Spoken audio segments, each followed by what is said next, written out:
I've got nothing to say to you. Why are you wasting your time? I am not. You could be Liz. You could be anything. You could even be a model. Even a mod? Glenn, I went to law school. I am an attorney. He's right. With a face like that, she could be on the cover of Le Debutante International.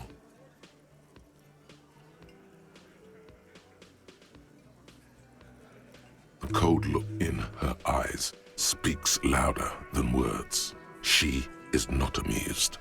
It's not her. She's not a hardy girl. Definitely.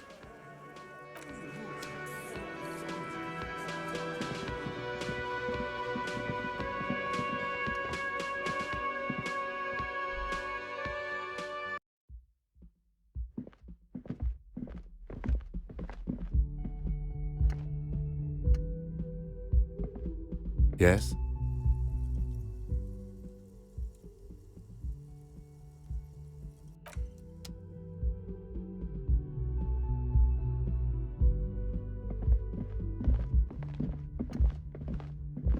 The door is closed. Still nothing. The lieutenant gives you a quick glance.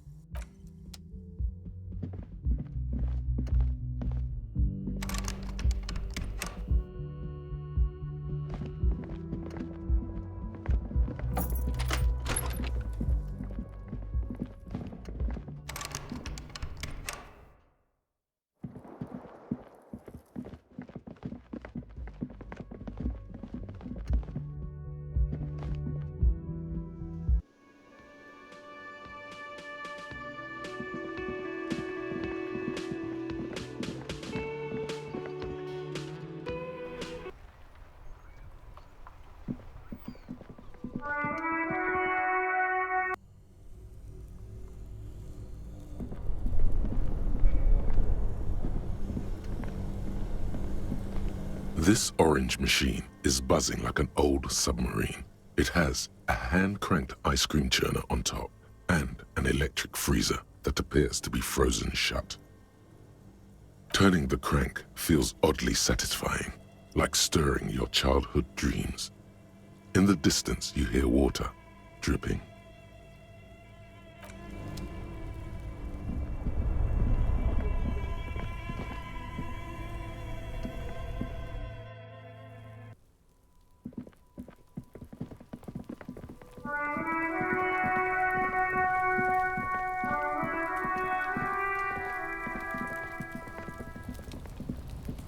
An inconspicuous pile of the roofing material, Eternite. Because there's a secret door hidden behind the panels of Eternite. That's why they're too orderly. There it is. You see a shabby little door.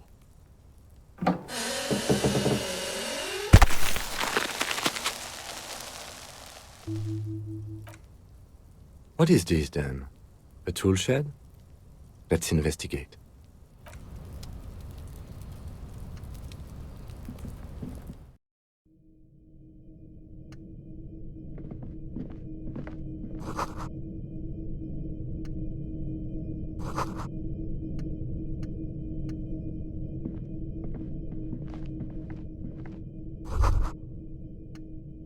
Amphetamine.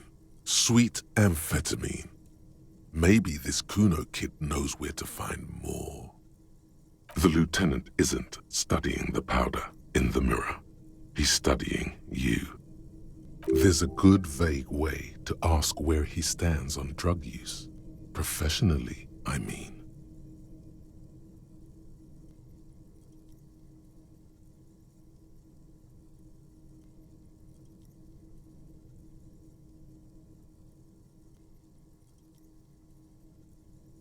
Perhaps not. This is below our pay grade, detective. However, see that ladder there? It's probably another way into the industrial harbor, no? A secret path the local kids use.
Yes? Hello?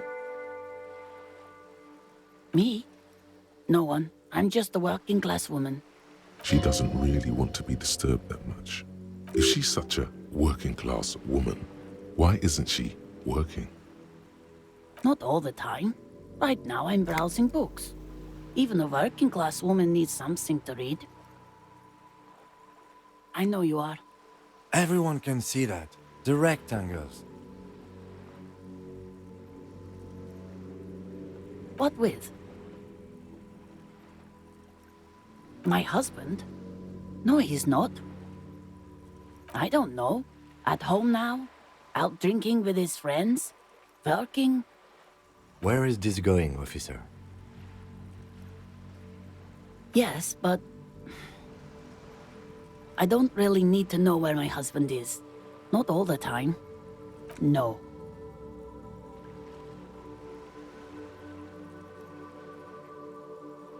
Why are we still talking about this? I haven't lost my husband. No, absolutely not. Are you a policeman or a nanny? They are not missing, sir. You know where they are. They're at home, smoking, giving the ladder of vices a chance. What? That's just... My daughters are perfectly fine. They're with their friends down in Shamrock. There's nothing to worry about. They're almost grown up now anyway. They're past the age they need me protecting them from everything now. My youngest girl, Jolie, is just shy of 16. Jenny, she is turning 18 next month. But we shouldn't even be talking about them. Why do you need to know this? Haven't I repeatedly told you that they're not missing? That they're in Shamrock, safe and well, at some stupid party? Did someone say party? You could use a party. Hunt it down. A killer party? What is it with you and Pulp Staples? My God, please no more talk about my daughters. They are fine. I don't mean to disrespect, sir, but you are being a bit of a cockatoo here. For what it's worth, I agree. But cockatoos can't be stopped when they get ladies. It's better to indulge him at this point. I don't even have a cockatoo. And guess what? It's a trap. Never ever say what.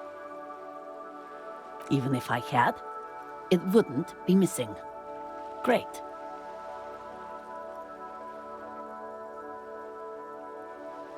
Nothing. Go read up on them if you're so interested. There's a great book in the bookstore. Maybe you should. What if the cockatoo is your astral captain? Or your heraldic bird? Wonderful. The store is open. Her hands move over the book covers. The tips of her fingers look rough, stained with yellow. It seems like she has spent a lot of time at work, smoking. An array of neurons fire up with joy. Bum her a cigarette, lest it turn to pain. No, I don't. Why do you think that I smoke?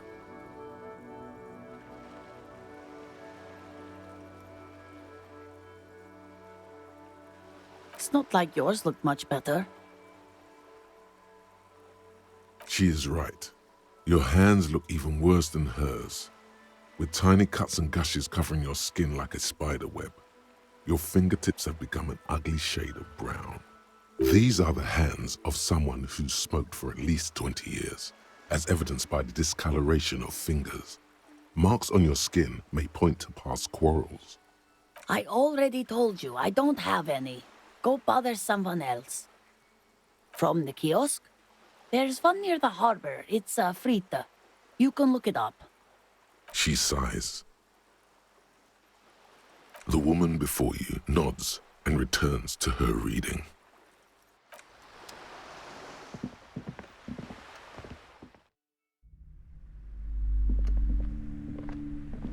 you're alive and well. Don't keep me waiting now.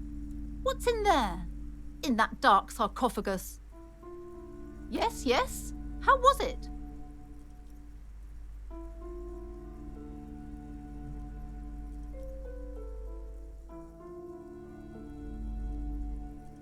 I knew it. Oh, such horrors that have been thrust upon us. But what else did you find? Did anything survive? No, of course not. Have you located the entity? A novelty dice maker? Well, spit it out. Why does she need the dice? For some kind of sorcery? Sometimes they use the ankle bones of sheep.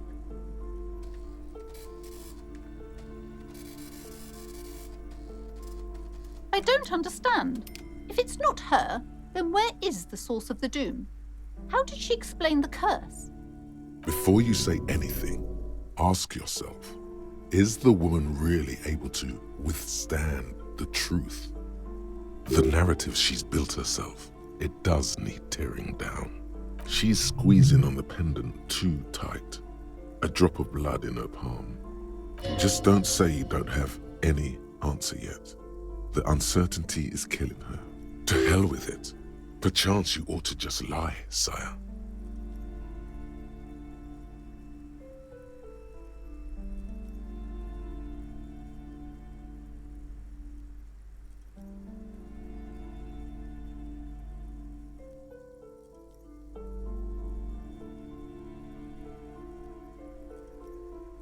Oh, how horrid! I knew something wasn't right about that place. Tell me, did you find a way to break the curse?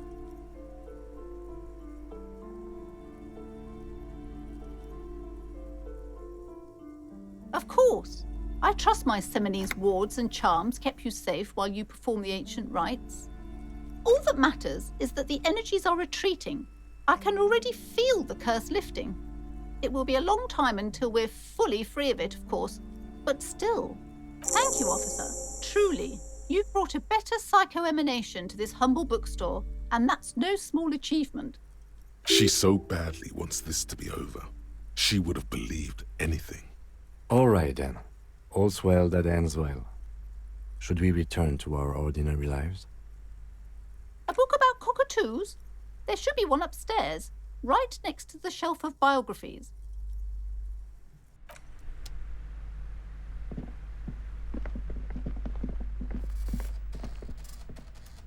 Shelves filled to the brim with crime novels featuring the supposedly...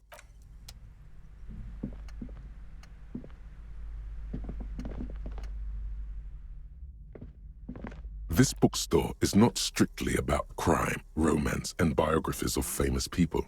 There's also, amidst the various books, these three things are the point of the book, and many others on this shelf, various paranatural books.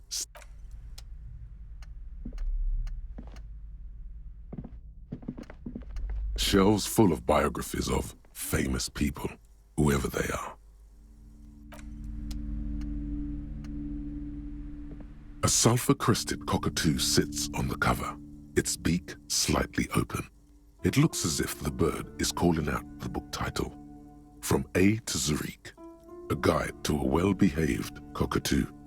Turns out that there are so many different cockatoo species, and they all have behavioral problems. You don't have behavioral problems. That's garbage. You're cool. It's a must-have if you own a cockatoo.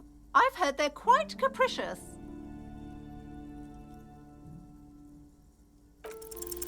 You wait for the storekeeper to be distracted. When she's not looking, you haul the tome of cockatoos into your pocket. It's quite a challenge, but eventually, the guide to the cockatoos is yours. Splendid effort.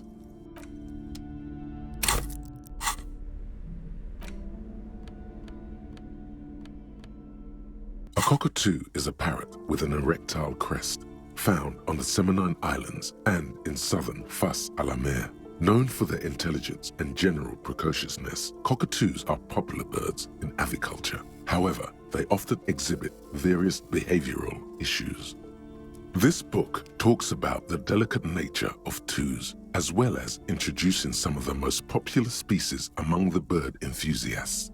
The funeral cockatoo, the major majestic cockatoo, and the most common bang-bang cockatoo. It's colorfully illustrated. Where to even begin? All cockatoos are known for their needy natures, requiring attention for at least 2 full hours a day. They love to talk and have been described as lovable clowns who just don't know how to wrap up. Pet owners also report moodiness, loudness, and hostility as recurring issues. If left unsatisfied, cockatoos may scream non-stop, pluck their feathers, or become aggressive. It is not recommended to get a cockatoo if you're not able to cook them food every day and give them the full care that they need. These birds will never understand that you have a life of your own. You're right.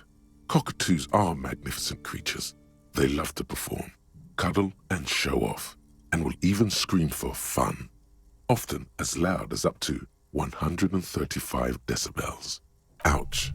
That must hurt. Not great for the neighbors. This is a yellow-tailed black cockatoo. Its specific name, Psittacus venereus, relates to its dark and somber plumage. This bird looks as if dressed for a funeral, 24/7. There is something indisputably ominous about it. Perhaps the most impressive of all the species, the endangered major majestic cockatoo, is often described as the most flamboyant bird in the jungle. Its pink-colored wings and flowing crest embellishing its proud and bumptious nature. In the words of poet-explorer Sir James Fournier, few birds more enliven the monotonous hues of the verdant forest than this big, bold, and beautiful species. It must be glorious to behold, dark pink and snow white. Despite its banging name, the bang-bang cockatoo is actually the shyest of the species, common in almost all Seminoles forests, as well as zoos and homes all over the world. Its plumage is mainly gray and white. The Seminoles name, bang-bang, is thought to be of onomatopoeic origins. Yes, but all those cockatoo species are so different. Which one are you?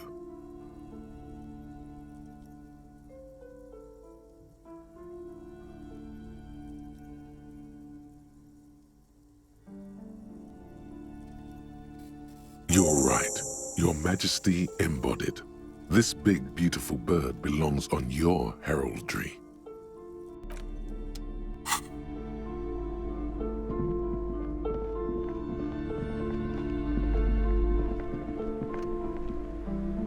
I'm sorry, sir. I can't talk right now.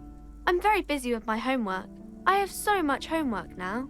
You just can't win. Out of the rain and into the gutter.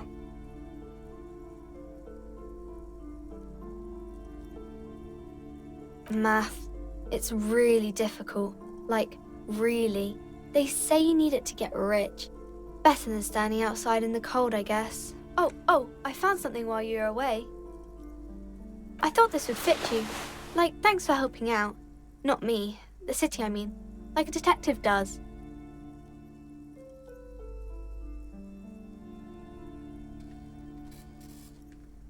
Just what Dick Mullen would ask. I got it from behind the curtains. I'm not really supposed to go there.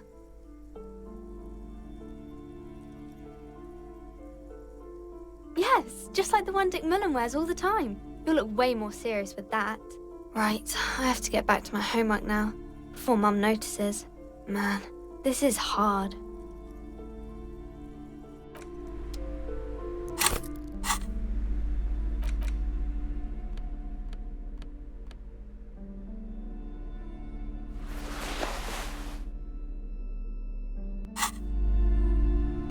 Hi, Ace Detective. Are you here for more books? Because you know each other. She's been talking to you so openly because you've talked before.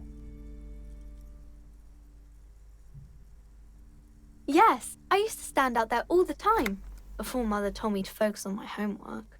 You've been running around all week without your shirt on, sir, telling people about being a star or something.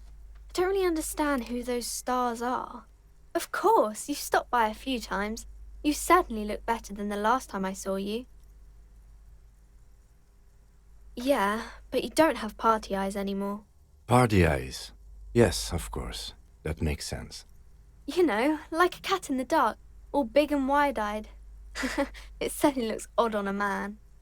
The swiveling eyes of a loony drug addict. That is what she meant. You were probably gurning too. Fuck yeah. You should get some party eyes right now. Snap those sequins on you, boy. Oh, baby, that's not what you have to worry about. Worry about the important thing. I didn't know I had to do that.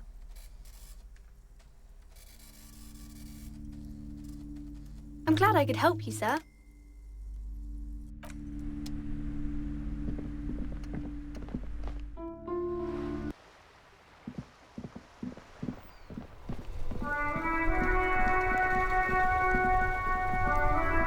The dented yellow mailbox greets you with its graffito and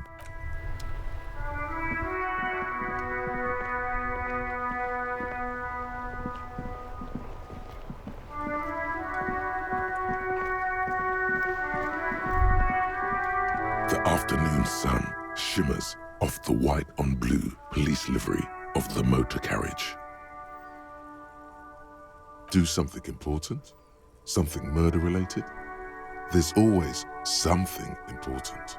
Doesn't mean you can't take a moment to admire this piece of machinery.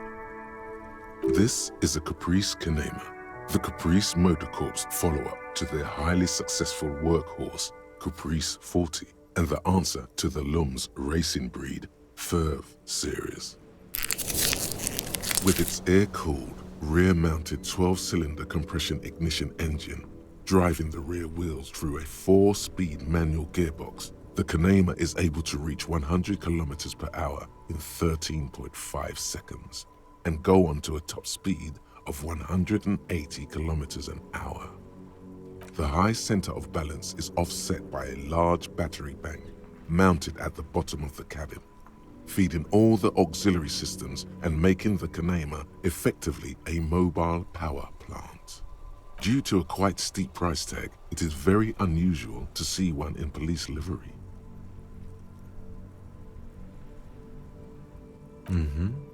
You want to take a closer look?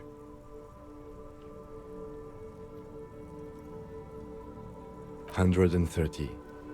I reckon that's a 7-liter V12 there. 7.2. Supercharged. Yes, an extraordinary machine. It's nice and all, but why so modest? Put some zing into it. Flare it up. Slam it down. Helium headlights would improve the range and quality of the visual field a lot. Actually, I have a pair at home. Just haven't gotten around to fitting them yet. I need to lay some wiring for the ballast first. Maybe.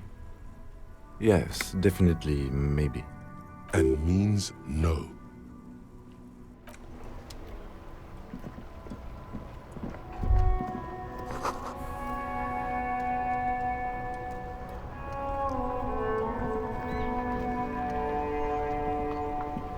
Still here, stuck in this damn jam, my man.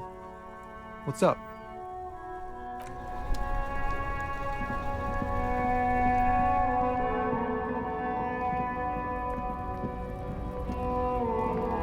Looking for something, Hunt? Come to tell me to fuck off again? Oh, not much anymore. I'm here to pick up some cargo, but the dock workers are on strike, so it's a sit and wait on your ass situation. Apples? Apples is exactly the kind of thing you'd say if you had something to hide. Yeah, apples? I take it you had other questions?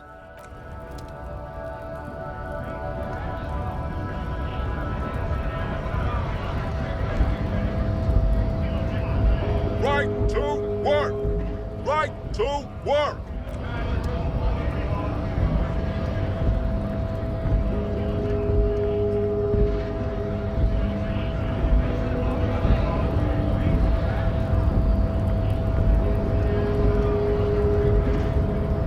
Wondering, man. How can I help you?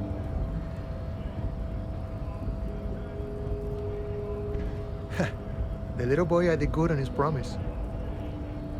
To get me into trouble.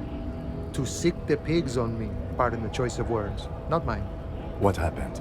I was asked to look into that armor situation. Official union probe, you know. Track it down, see who took it. Did you? At first I thought, why not? Maybe the pieces can feed the strike. Buy us a few more days under the sun, you know? So I went to this boy. He said he'll make me his prison bitch. He's got eyes everywhere, the cops in his pocket, and he's the king of Jamrock. Serves me right for doing menial footwork. I dropped that probe right then and there, and it still got me into trouble. It's a minor nuisance. It's all good. He thinks, not yet.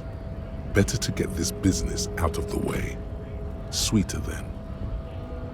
I learned that people don't want to talk to a drunk union man about some armor. What else? Not much. Technical stuff mostly. That was the interesting part. I did some research into this armadura. Let's say I have friends at the library. I didn't get into the material science, just how it comes off. How does it come off? In parts. 4 in total.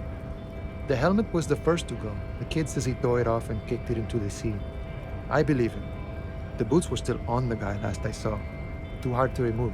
So, as I count, there are 2 parts missing. The gauntlets and the cuirass. This is where I left off. Too much hassle. More like a job for some militia. Oh, they're just gone. They don't exist anymore, if they ever did at all. Forget about them. I did. Nice and balanced. Some junior officers can take care of the rest. Smart choice. It's only that one spot you need armored too. The one the bullet hits. No problem. If you see that kid, thank him from Call Me Mañana. Thank him for showing me the way. Los Ardis? They're an independent militant group. A bit too high-strung, but it comes with the responsibility. They're sort of like you. Preserve the rule of law and all that. Except it's Everard's law. But really, they're just like you.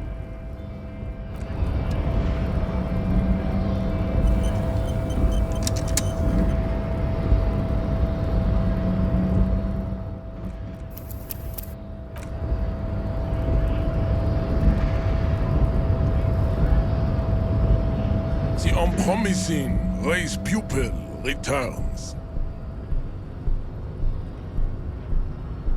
I am not the first line of defense.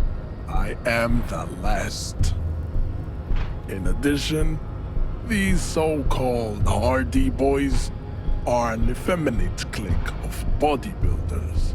Their company is spiritually degrading. The Hardy manlets are on the pay of the company. I answer to the union alone. And I do this out of race heroism. Finance is an alien concept to the Simonees.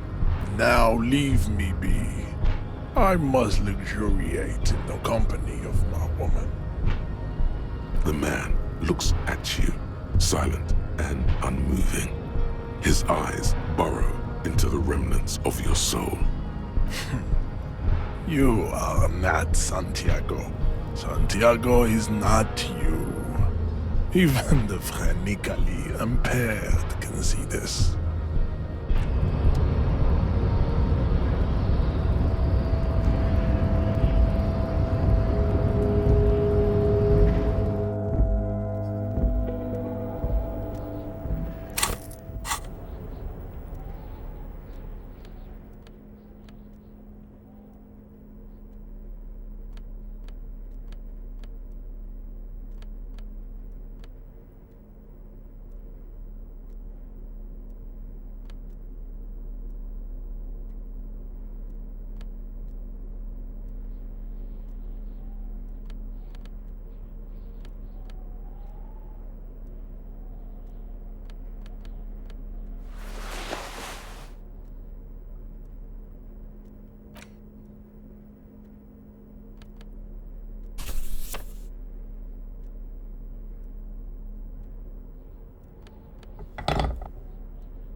stands steady as ever, and the unlocked drawer slides out to greet you.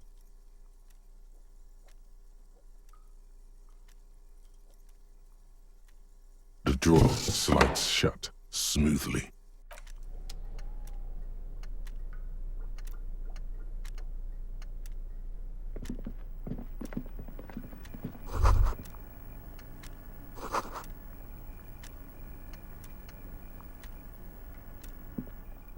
The payphone hangs mutely on the wall.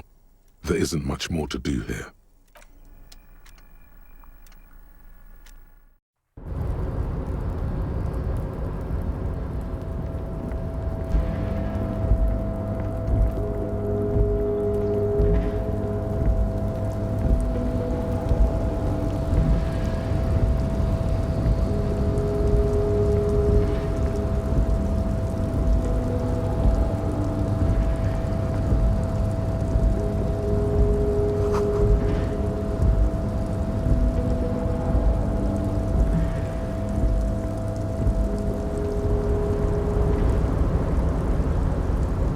Mister. I knew you'd be back to talk with old Leo here. Yes, I did. Yes, I did. It's like Lady Larice said when she opened a bathhouse in the basement of my apartment building. They can only get so far before they're aching to get back. And lots of folk really did keep coming back. No trouble at all, mister. No trouble at all.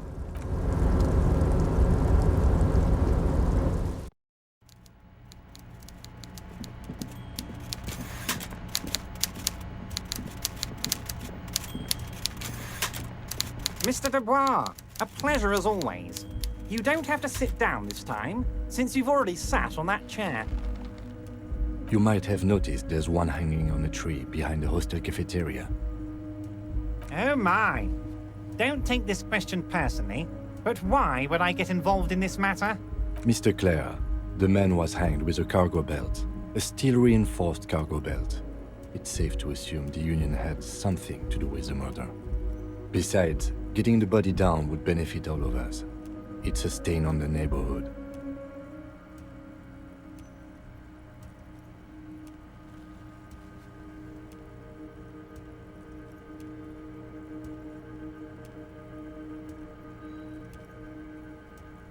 I can certainly see how having him up there might start affecting some real estate values. But of course, all joking aside, I am going to help you. Jean-Luc, my boy, I'm sending 2 police officers down. They have a dead body in a tree problem they need help with.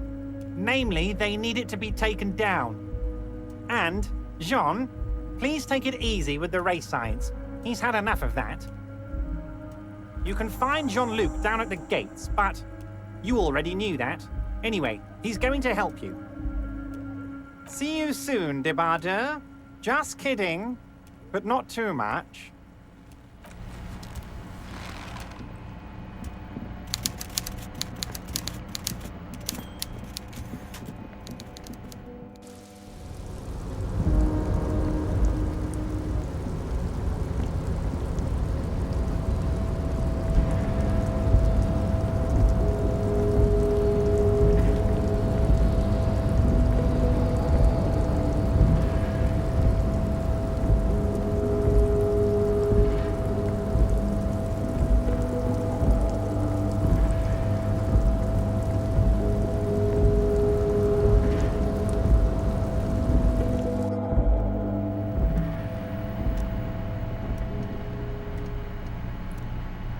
The file cabinet stands steady as ever. The drawer.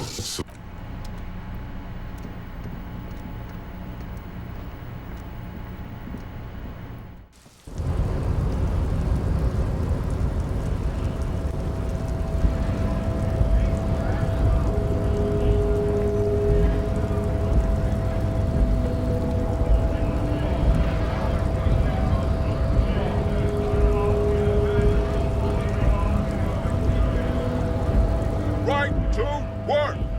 Right to work!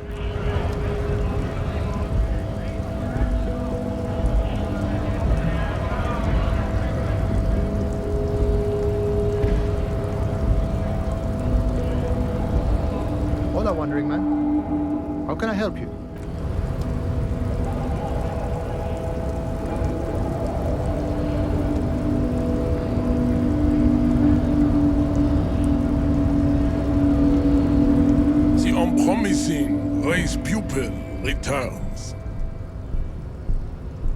So it was.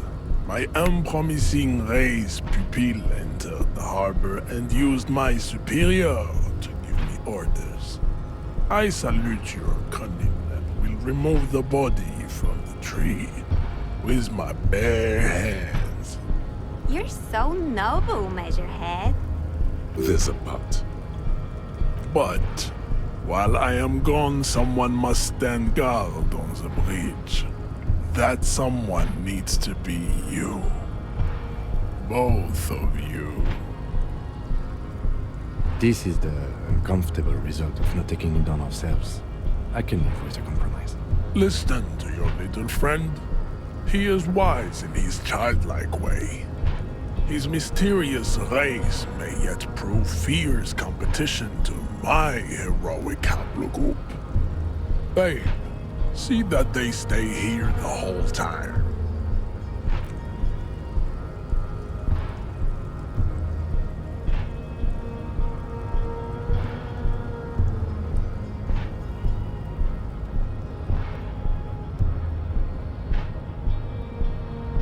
The woman's gaze follows Measurehead as he leaves. So, you guys are like cops or something?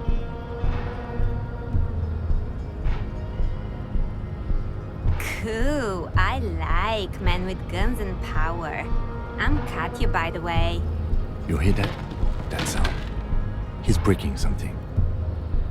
Yeah, Jean-Luc must be really tearing it up over there. I wish I could see it. Look at you! RCM rent-a-cops!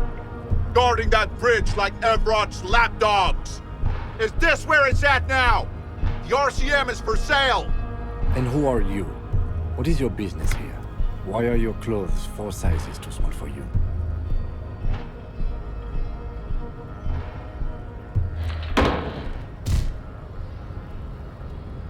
A shrill laughter interrupts you, echoing across Martinez. It's Kuno. Then, the man turns to look behind him at the behemoth appearing around the corner, approaching him, walking past him.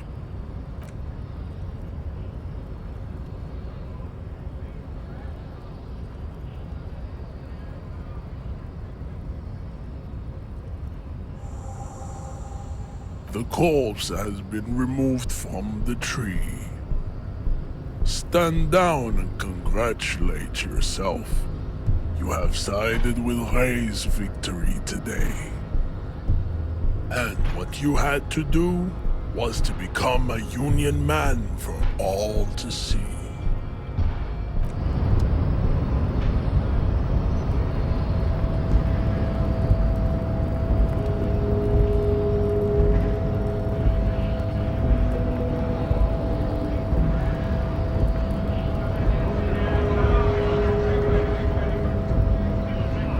Right to work!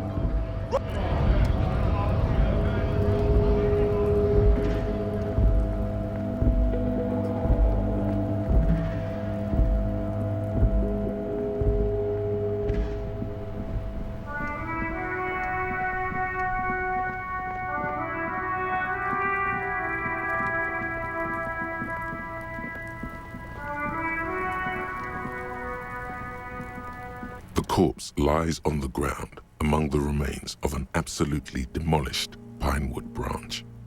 It's gently laid on one side. Mr. Measurehead has done a good job. Nothing is too broken or compromised. The victim is ready for a field autopsy. Yes. 1. Investigation of the scene. 2. Initial examination of the victim. 3. Field autopsy. 4. Transportation of the body to the morgue. We are on number 3. The RCM's 4-phase murder scene processing manual. The fuck are they on about? Cop's gonna cut his shit up!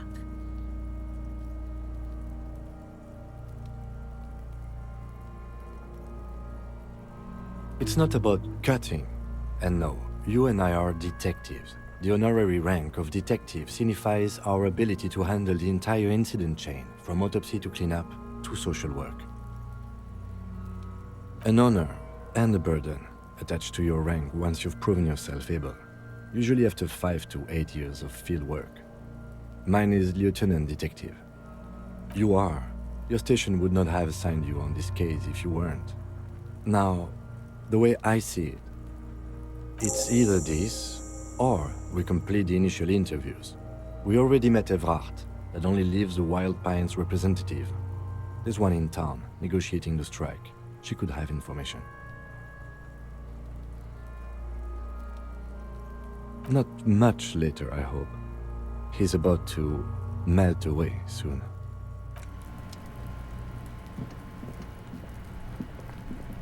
You missed a good show before. A kid came by and completely fucked the tree to pieces.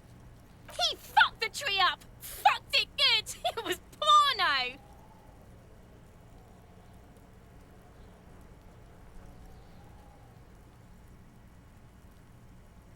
Watch out, Kuno! He's trying to crawl up your ass! Kuno knows which kipt Kuno meant. Kuno knows all the kipts. Kuno's dad's a kipt expert. Says kipt every day. 100 times a day. Kuno's dad doesn't give a shit about anything. Try to crawl out of Kuno's ass now. Yeah? The fuck did you want anyway? You got your fuck bag down. So?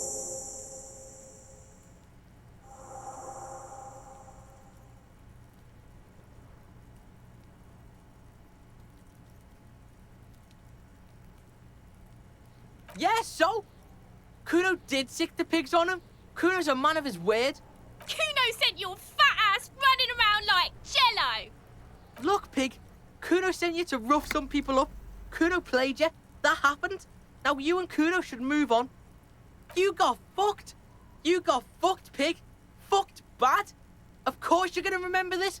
Now get the fuck out of here, Grief and the Kuno. After this shit, you better have something real interesting to say if you want to stay in Kuno's face. Yeah, real interesting.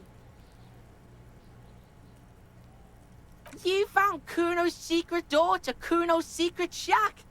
It was closed for 5,000 years. How the fuck did you get in?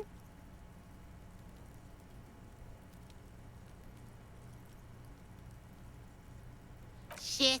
Get the fuck out of here. You can't do that. He can't do that, Kuno. He's trying to fuck at you again. Pigs can't displace. Can't do that teleport shit. How did you like it in there, pig old boy? Kuno's got a lot of cool shit there, right?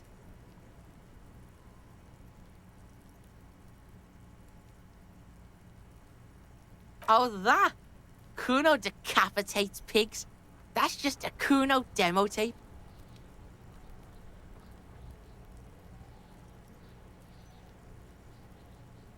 Yeah, Kuno plays on snuff radio, fucks pigs, live, fucks their heads off. Kuno's a cop killer. That's where Kuno gets his daily hit of electric. Kuno Shazam. Kuno rides the fucking lightning in there, pig. Bet you'd like to ride the lightning too, wouldn't you? You feel tired and old, but you could have that sparkle in your eyes. It's a vitamin, pig. Don't you know anything? Yeah, it's the mag. You fucking need that shit to stay on top of your game. Kuno goes through like a tube a day, rips mag like a motherfucker, and you could use a battle. Oh, don't teach him, Kuno. He's gonna use it against you, Kuno. You're not getting this, pig. It completely takes away the hangover. It's like you didn't do anything. Like you stayed home playing with your choo-choo. Fuck you, pig. Don't do mag. You're gonna OD and you're gonna fucking die. Good call, Pigmeister. Don't come and talk to Kuno about his kingdom. Kuno doesn't fucking care. Can't believe you didn't take the shot. Fucking coward. Waved a gun like a clown. Next time you point that shit at me, you better take the shot. Her knuckles have turned white, holding on to that fence. She's been here for days, seething.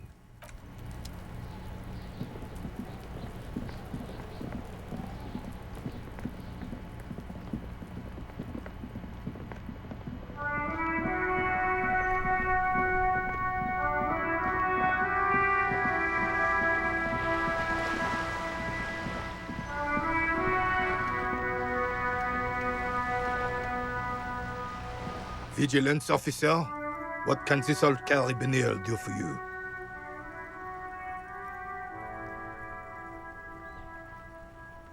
It's a Bell McGrave, 4.46 caliber, breech loading, Revachol made. Good weapon, accurate and reliable. This one's inoperable. The bolt spring is missing and the mechanism is jammed shut. Still a beauty. Where did you find her? I'm not surprised. There are probably lots of forgotten wartime weapons lying around here. Back in the day, everyone had something stashed away. As for the rifle, I don't know what else to tell you. These BM-446s are an antique. No one uses them anymore. The ammunition is impossible to find. Yes, the Debardeurs Union pays me to stand vigil during the nights.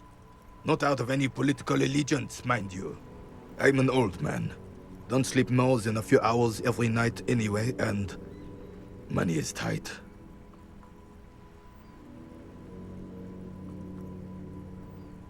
Yes, it does. Unfortunately, I wasn't working that night. Been on a 2-week leave since last Monday. It's a private matter. Nothing to do with your investigation. You see, officer, René is the kind of man who would rather die than admit he needs medical assistance or, God forbid, seek it. A real man's man is just gonna ride it out. I'm fine, goddammit. Mind your own business.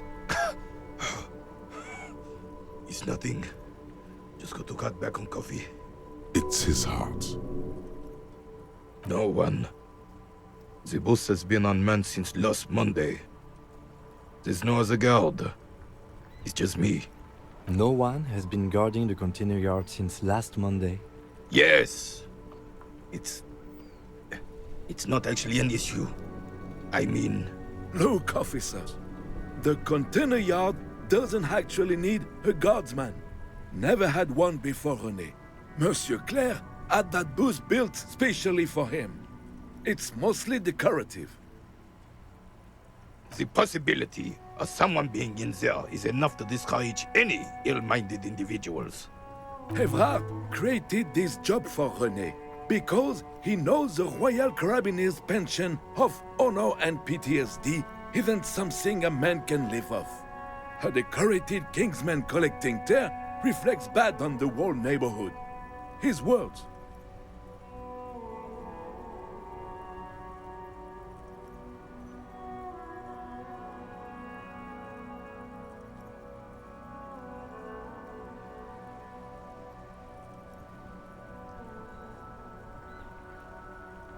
Oh, I didn't mean to imply there's something wrong with that. I do it too. Everyone does it. It's an excellent side thing. Yes, yes, yes. Can we conclude the topic of my guard booth now? He is not going to become an entrepreneur. She is nobody. This is none of your concern, and I refuse to discuss my private affairs with the RCM. The lady is Jeanne-Marie Beaulieu, and she sure as hell wasn't a nobody. Yes, yes. Like I said, it would be up anyway, so might as well keep an eye out. It keeps my senses sharp.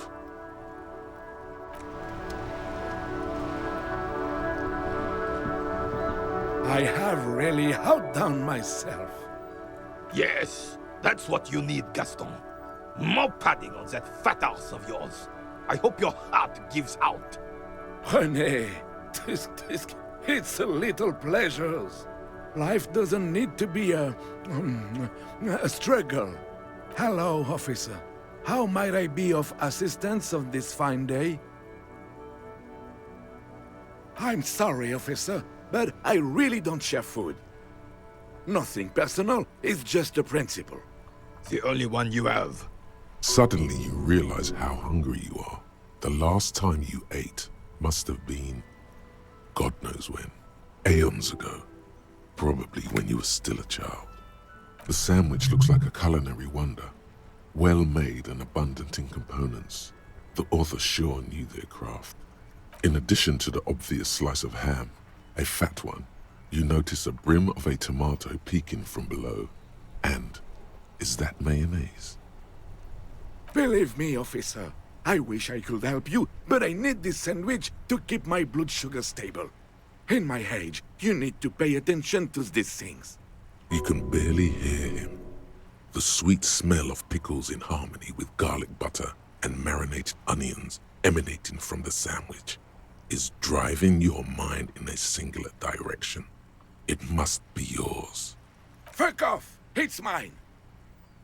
Sorry, officer. I'm sorry. I didn't mean it in a bad way.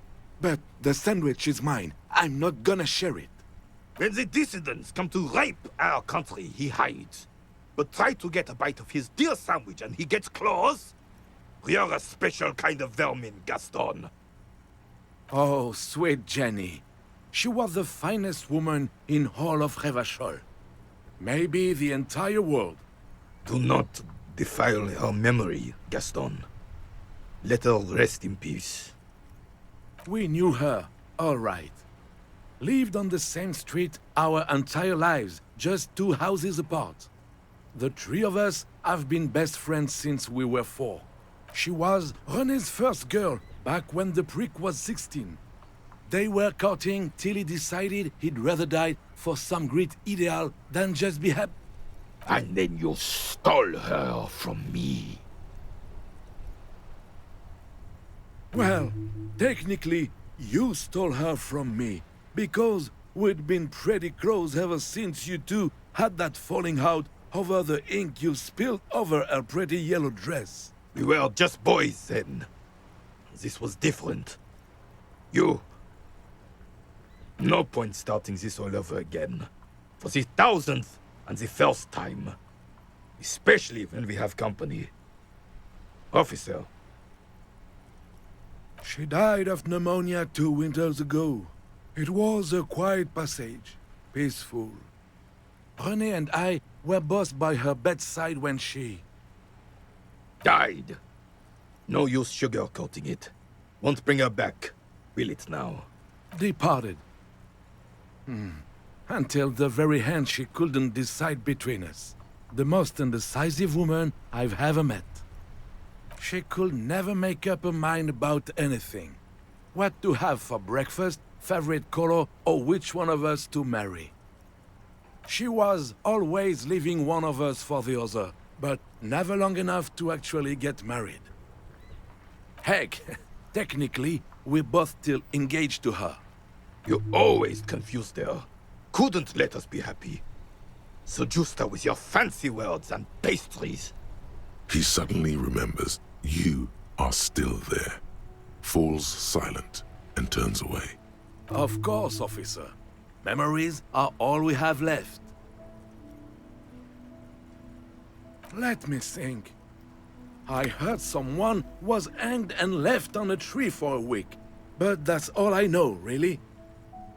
No, officers, I'm sorry, and I really would like to assist. You are both good guys. I can see that. Then help them, you wimp. You have plenty of shoulder with the ghost caviar in the Union. Someone must know something. He means caviar socialists. I wish I could, but I just don't know anything. I always keep my nose clean and don't gossip. Everyone knows and respects that. Respects? I'm not even anyone. Of course he's holding back. His mouth is so full of Union prick he can't even speak properly. Can I at least finish my fucking sentence before you piss on it? Is that okay, René? I'm not anyone impotent in the Union. I just know Evrard. Everyone in Martinez knows the Clare brothers. I taught these boys human studies and history in the gymnasium. What do you know about history? You never witnessed history. Only heard about it years later, when it had already moved on. You don't know history. The old soldier mumbles something under his breath and turns to face the sea. There he stands, proud, rigid and alone, like a cracking marble statue. Let's try not to get caught in a crossfire. Oh, in many ways, yes. Like an honorary member. I attend meetings and parties, help with little things. Evrard, Edgar, and the older debarders all know me. Not in the technical sense. I don't have a vote or a membership card, but Evrard keeps me on the payroll, just for the little things. Of course he's not a member. He's not a member of anything. I knew that. He's a Vezavain. Turns the way the wind blows and tries to look important. I hate this socialist rabble, but even siding with them is better than living your entire life on the fence. Never committing to anything. Pick a damn side already. Writing work mostly. Occasionally, he needs something written, and I happen to have a way with words, people say. Oh, nothing official, I assure you. Just essays for the newspapers. About Martinez and how things are and how they could be. Evrard and I have these long talks where... Well, he tells his little pen man exactly what to say. It's commie propaganda, plain and simple. You should be ashamed of yourself. I don't even consider myself a regular socialist. Politics is not really something I involve myself in, officer. I believe everyone has the right to think and do whatever they want. Even if it's nothing at all. I'm very adaptable. Mon Dieu. No, thank you. For being consummate professionals. You'll have this case wrapped up in no time.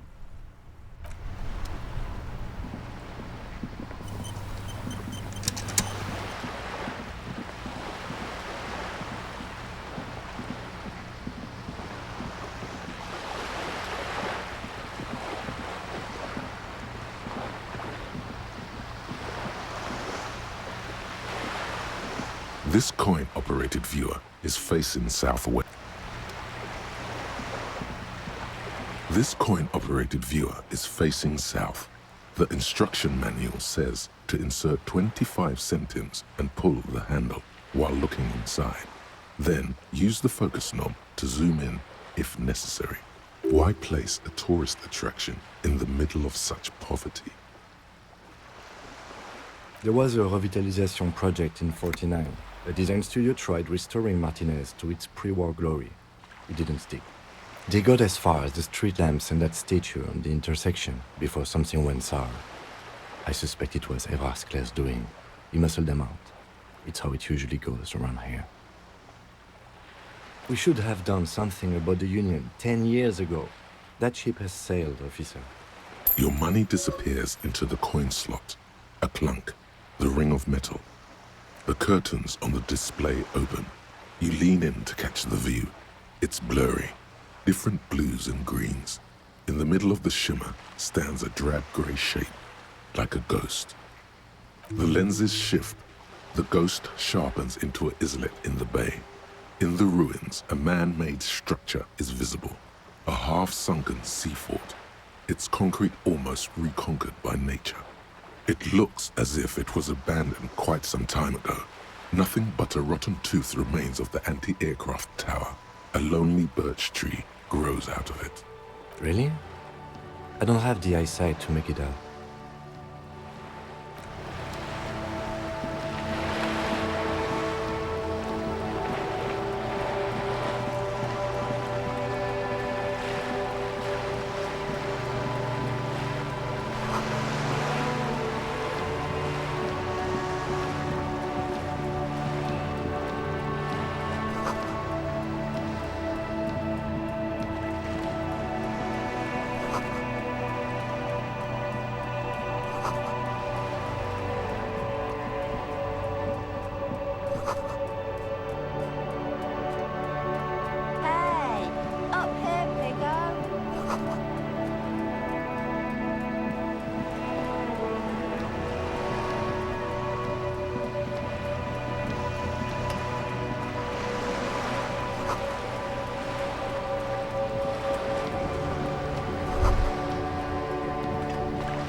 striking woman leans against the cabin top of her sailing boat, smiling as you approach.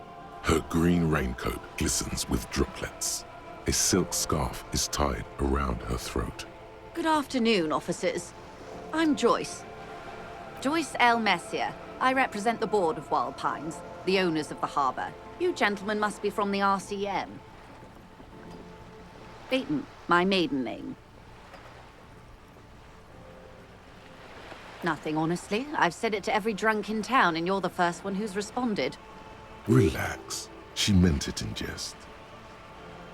I'm glad to see you here. Like steel, there is strength there. If she wanted, she could sink her nails deep into your skin. I was dispatched to handle a strike, not a lynching. Anything I can do to assist the RCM in this matter, I will, gladly. That is good to hear, madame. My colleague will take the lead on this interview. I should let you know that he is recovering from an unusual medical episode. Very unusual. But I can assure you of his ultimate competency. How interesting. I wish you a swift recovery. In the meanwhile, you have my full cooperation, and the full cooperation of the Wild Pines Group. Of course, Detective. Take care.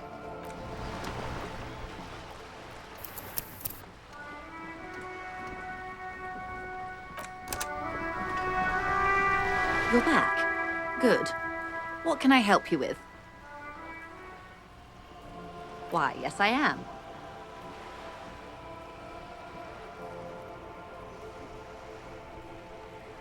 Of course there are. We're on an archipelago. How else are you supposed to get around? I mean, we are on Le Caillou, are we not? We are. And the city of Revachol is on the island of Le Caillou. I haven't seen anyone else drive a souped-up Capri Kenema motor carriage either. Actually, that motor carriage has been specially issued to serve as a patrol and pursuit vehicle. It's for crossing long distances in the greater Revachol industrial harbor. It's not a toy. Neither is this. A toy, I mean. It's a machine for crossing long distances in the Bay of Revachol, between the city and the islands. You need to make this lady admit she's only riding around on this boat because she's rich. Before you do, it would be pertinent to ask other questions. Gather more info on this boat of hers. The boat? No. It is called Cor de Leyte 19 because that's the type of sloop it is. It's a pleasure craft, a 19 pacer. It also happens to be rated for Category 1 racing. Though these days I mainly use it for business. My sloop? I like it a lot. It's the eel's hips, baby. I'm enjoying this part of the interview. It has so little to do with the murder we're investigating. Officer, I assure you I'm a highly qualified pleasure craft operator. The crowns of her teeth are porcelain, white as the boat's hull as she smiles. Qualified pleasure craft operator. So charming. Where's the damn license? I just renewed its safety inspection last month, officers. It is completely seaworthy. In fact, it's taken part in not one, but 2 insulindic regattas. Even finished once. The other time, I would have finished the race were it not for an urgent work matter, much like the one I'm on now. Actually, you don't. It is a little-known fact among those who police that the Wayfarer Act specifically denies the RCM the authority to demand anyone's operator license. The Wayfarer Act is one of the few pieces of legislation governing human interaction in the Revachol Zone of Control, along with the Emergency Trade and Ailments Acts.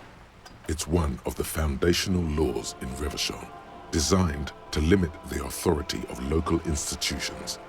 Part of it prohibits the RCM from requesting most documents and licenses without permission from a coalition representative. It's a law that keeps Revachol what it is, in limbo.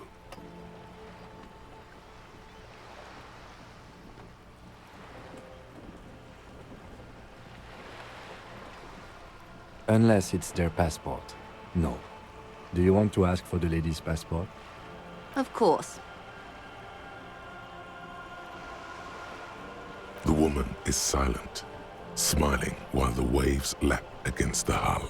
In your hand, under the plastic, a light blue passport saying, Republic of Vespa. The coat of arms has a lion and an ostrich. Seigent, the Republic of Vespa, formerly the Republic of Vespa Messina, was once a dual kingdom. An amicable parting of ways produced two constitutional monarchies. Vespa, the richer of the two, is an occidental nation known for its proximity to the Pale and its exotic financial derivatives. It is a stable country, and yet there has always been something ominous about its perfect stability. It's a place at the edge of the Mwindi Isola, overlooking the Obi-Sunt Isles, fracturing into the great unrest of the Pale. The woman, born in the year 3 in the commune of Revachol, smiles at you, face adorned with frown lines and crow's feet. The photo is recent. The name reads, Rejoice Leighton Messier. Yes, but please don't call me that. Joyce is much more efficient. My husband is. I have dual citizenship. A Vespertine is handier when traveling. She nods and returns the plastic bag to her coat. Oh my, the E word. You mean to say that it's a symbol of conspicuous consumption? That I'm a member of the ruling class?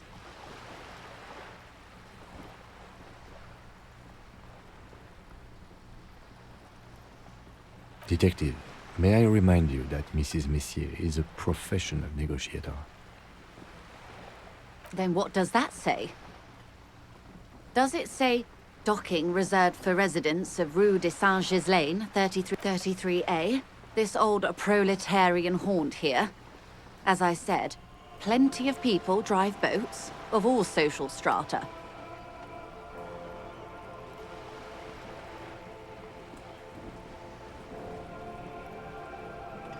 Yes. Anyway. Good. What we do. I'm afraid I don't speak for Wild Pines as a whole. It's a giant undertaking. There was a touch of discomfort there. She wants to merely represent. The Pines' core competency is logistics. Container shipping, freight, that sort of thing. See those airships there, blinking? Those are the shipping side of things. And that is the terminal. Another subdivision deals with energy, oil and gas exploration, offshore platforms. The Wild Pines Group is one of the original Revacholian Indo-tribes. Companies awarded royal monopolies by the king, the suzerain himself, centuries ago. The king is long gone, but several of the Indo-tribes remain. Saint-Baptiste, Elysium, an unknown entity known as Brightest Star. Why, thank you. I'm not at liberty to discuss the company balance sheet, but I can tell you that last year, the company booked more than 20 billion real in revenue. And to think, there are years when the group books losses in the billions. Wild Pines employs 72,000 people, all of whom have families that depend on their salaries. It is a tremendous responsibility. They started as an exploration and cargo fleet conducting trade between the Samaran and Insulindian Isolas 250 years ago, when Pine ships explored the South Seminese and charted Lomantang on behalf of the suzerain. Centuries of care, deliberation, and madness have gone into this endeavor. Vessels pass through the great unrest to re-emerge with apricots in tow. The logic of the system is totalizing. It's taken everything from its employees to build it. You mean aside from being the terminal's legal owners, who are responsible for moving 8% of the world's cargo? There are no minor cogs in the system. Each terminal must be accounted for. lest the entire system break. Every hiccup in such a system means thousands lose their jobs, the world over. I'm here to assure that doesn't happen. Everything. Right up to, but not including, trade secrets.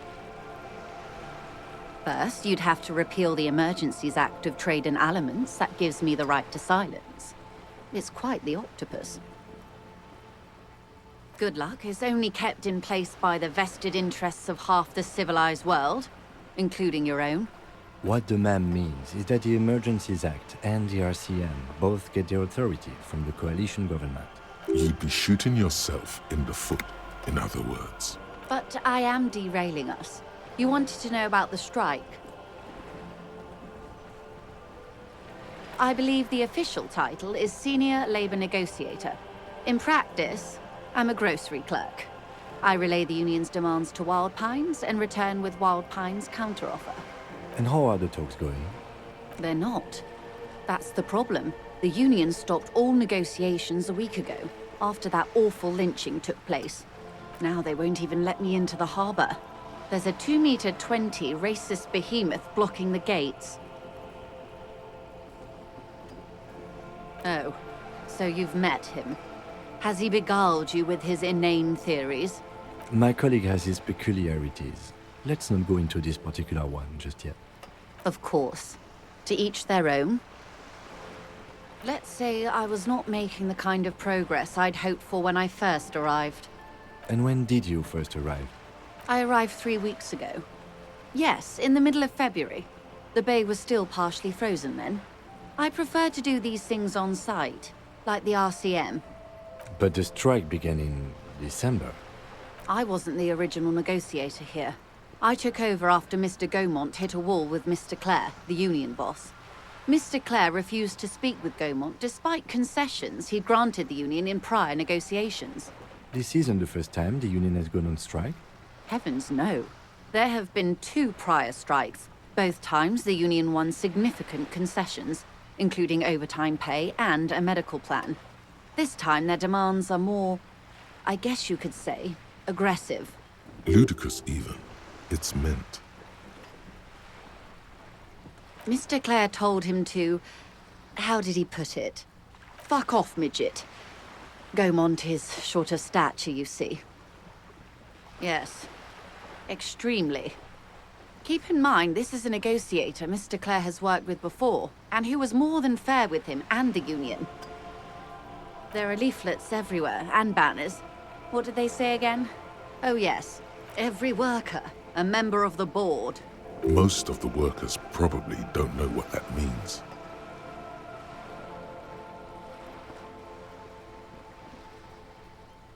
In its defense, another said, demand democracy. Pretty tame stuff compared to every worker, a member of the board. It's quite simple, you see. Every time the Wild Pines group makes a decision, about what? About anything really, it needs the signature of each of the 2,200 workers in its Martinez terminal. Just so you understand, this is but one of 22 terminals owned by Wild Pines.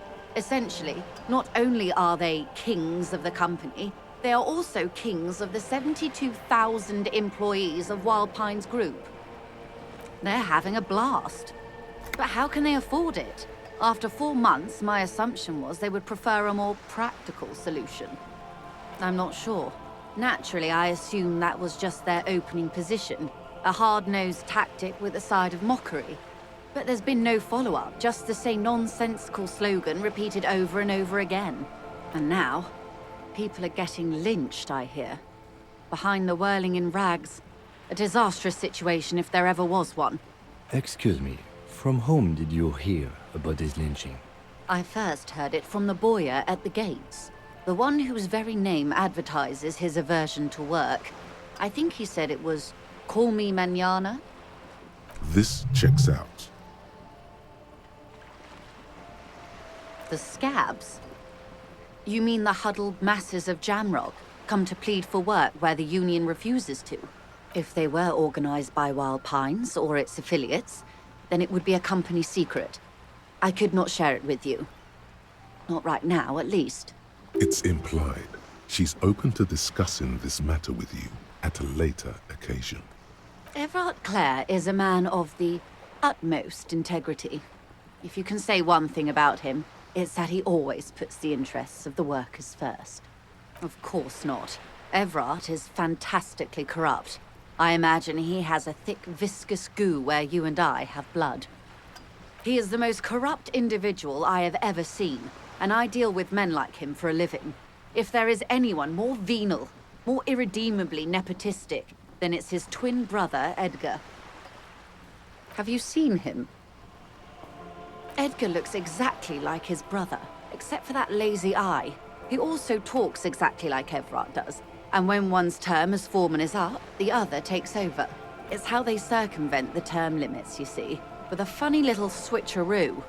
While in office, they've embezzled God knows how much of their workers' dues. The Débardeurs Union was once a perfectly normal institution. 20 years ago, anyway. It must not have been easy to establish under the Emergency Act, but they did it. I can respect that. Organized labor at its best, as they say. Then something happened in the local chapter elections. The brothers Clare came and transformed it into a... how do you say? A mob. The Débardeurs are a crime syndicate. Sad as it may be, we are forced to cooperate with them. Refreshingly honest, officer. The company has tried appeasing in the past, but I'm afraid our concessions have only emboldened Everard and his brother. And your opinion, Detective, if I may ask? I'm a curious and talkative person, you see. Would you say the Débardeurs Union is...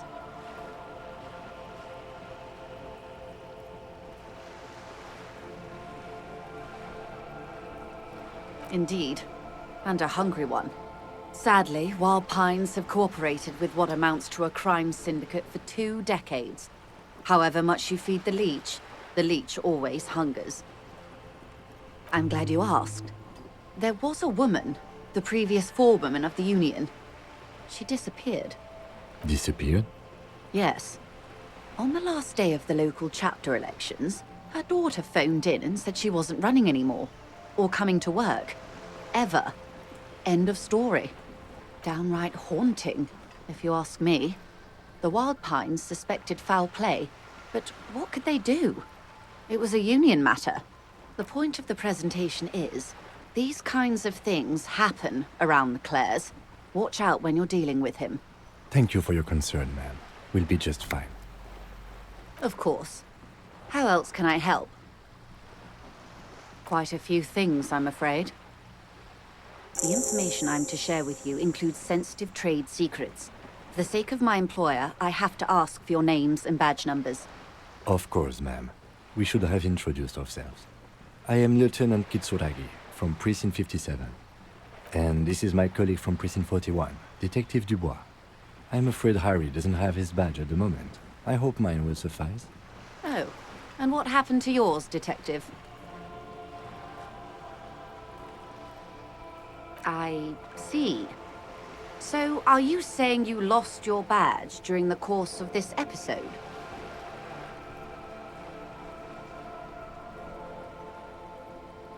I can't hear you, darling. Speak up, please.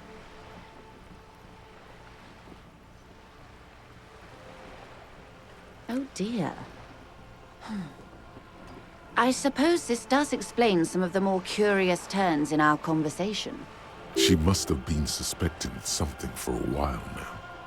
As I said, ma'am, his technique may be very unconventional, but he is an officer of the RCM. Of course, I sympathize, but I'm afraid I simply can't share anything more until I've seen that badge. She's a professional negotiator. She should be open to some sort of mutually beneficial arrangement. Of course. But before we do, officers, let me be perfectly clear. The situation is extremely volatile. The sooner we can speak about this lynching business, the better for all of us. You have? And how did you like Mr. Clare?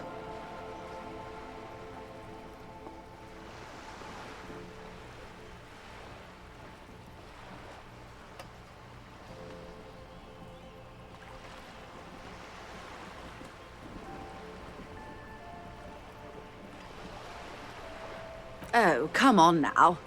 He has his uses. How else would he have stayed in power all these years? Or wait, corruption. That's how he's done it. Fantastic, worm-like corruption, reaching into the bowels of the earth. The position of my unusual colleague does not reflect official policy. I hope you understand. The RCM does not pick sides. Of course. And I don't expect you to share anything he told you with me. I'm not a corrupt worm myself. However, if you felt like discussing something, how could I stop you? Are we not human? Are we not curious to hear another person's take? It's only natural. We would only be gossiping. Intellectually speaking, it would be quite interesting to hear what she has to say about these things. Tell her she'll like you for it. Oh. That's so helpful of him. The lieutenant looks at you, and you can swear his jaw muscle is trembling. He's able to contain the anger and surprise. Unconventional police officers sometimes lose their guns. They then go around and tell people about this, to gauge their reactions. It's all part of detecting. Incredible. Simply incredible. And how is it going? Has this detecting produced a gun? Well, maybe he's not as helpful as you thought then. Is there anything else? Of course, Detective. Should something come up later, down the road, don't be afraid to drop by for a chat. Until then, is there anything I can help you with? That's the man who was killed. I'm afraid this is a discussion for once we've cleared the lynching question.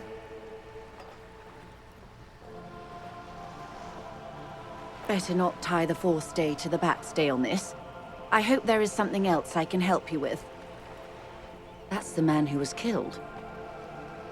I'm afraid this is a discussion for once we've cleared the lynching question. Better not tie the forestay to the backstay on...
Yeah, you better keep walking.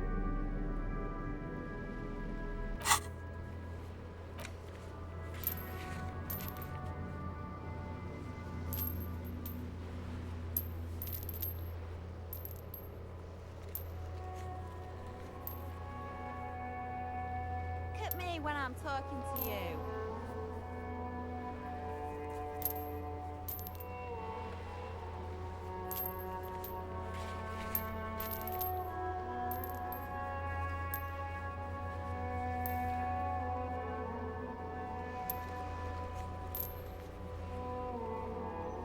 Hey, up here, piggo.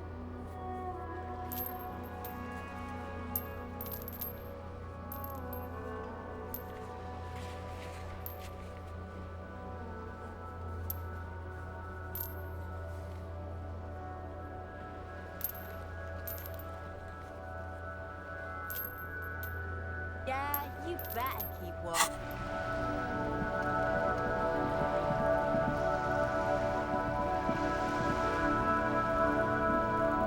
This is a wall on the side of an apartment building.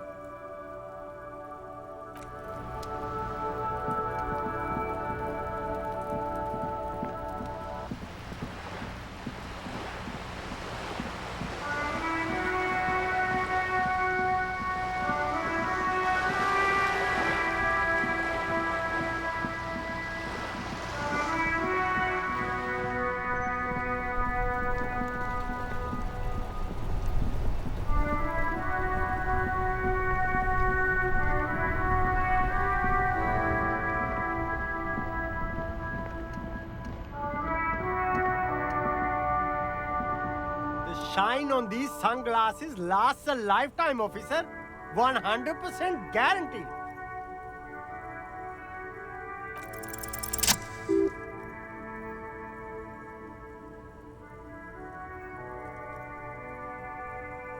Oh, very interesting choice, officer. Very high culture. This is how a sea monster sees the world. You've become a sea monster, Harry. Giant, hidden, and strangely tender at heart. All is blue. All right, but these actually make your vision worse. It's like literally being underwater. Yes, but they also make your soul quiver like jello. So deep. Wow, officer. You look so cool. And they can be yours for a mere 3 real. My regular customers have passed them all up because they've got no taste. But you found them. The lieutenant tilts his head and steps back, eyes narrowed in a thorough examination. It's a case to him. You look like a musician. Like a blind musician. But you could do worse. Take them if you want.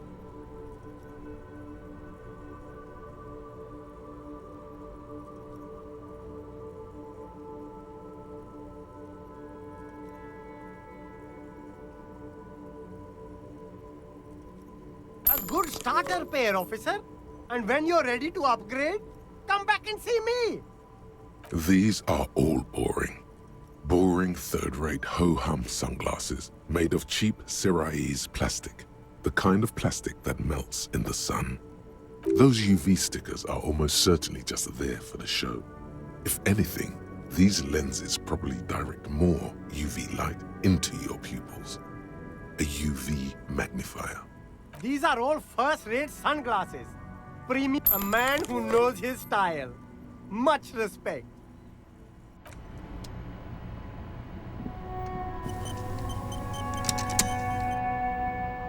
You see 2 lowly, defeated speakers, thralls, slaves basically, perched atop them like conquerors surveying the land. A pair of found, durable wear sneakers, Ultra Series. I can see you've a taste for luxury, officer. Can't keep your eyes off those sneakers? A pair of found Ultras. The design is impossibly sleek and simple. A futuristic silhouette with a sleek monochrome colorway, a jet black upper, and a silver-lined midsole. Those sneakers, mister. Those sneakers are the latest found sneakers. Super air, super fine, super cool. Only 50 real. Only? That's madness. Fun, ultra, we're the future. You remember the slogan from some magazine? These once respectable speakers have been conquered, reduced to a mere prop by the indomitable Faun Ultras atop them. A small heat emboss on the veneer reads, "Solidarity aid from the People's Republic of Samara." The speakers themselves don't seem to display any magical qualities. No, don't look at the speakers, officer. Look at the sneakers. The sneakers are the stars here. These, officer? These speakers are Samaran garbage. I'm ashamed to even use them for props. Don't waste your time on them. Samaran trash? That sounds like they're from the Samaran People's Republic, produced under the dictatorship of the proletariat. No way, officer! These aren't for sale. They're bad speakers. Low-fi socialist junk.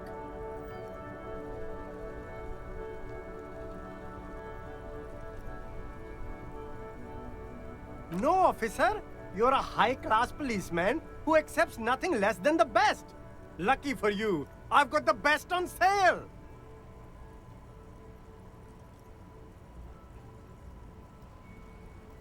Well, if you want them...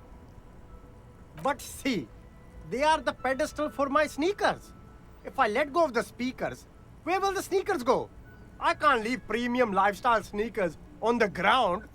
If, on the other hand, you wanted to buy the sneakers too, I could maybe throw in the speakers for a little extra. 50 cents? Damn, so you have to buy the sneakers first.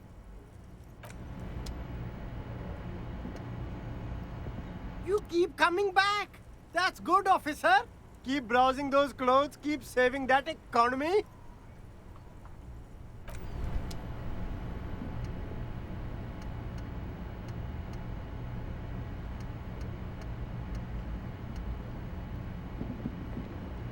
You see a Samaran street vendor surrounded by a motley assemblage of goods. When he realizes you're looking at him, his face breaks into a wide, welcoming grin. The name Sileng is embroidered over his breast pocket. Happy shopping, officer. Everything's cool here. Everything's cool. The goods are cool, the customers are cool, the place is cool. And one more thing, officer. From out on the bay, a cool wind gathers. It sweeps into the city, tugging at the textiles hanging around the stand. Some distance away, the sound of a tin can clattering across the street can be heard. You're very cool. Bang, bang, bang, bang! Oh, yes! You got style. You got personal style. You know what you like. You like premium menswear.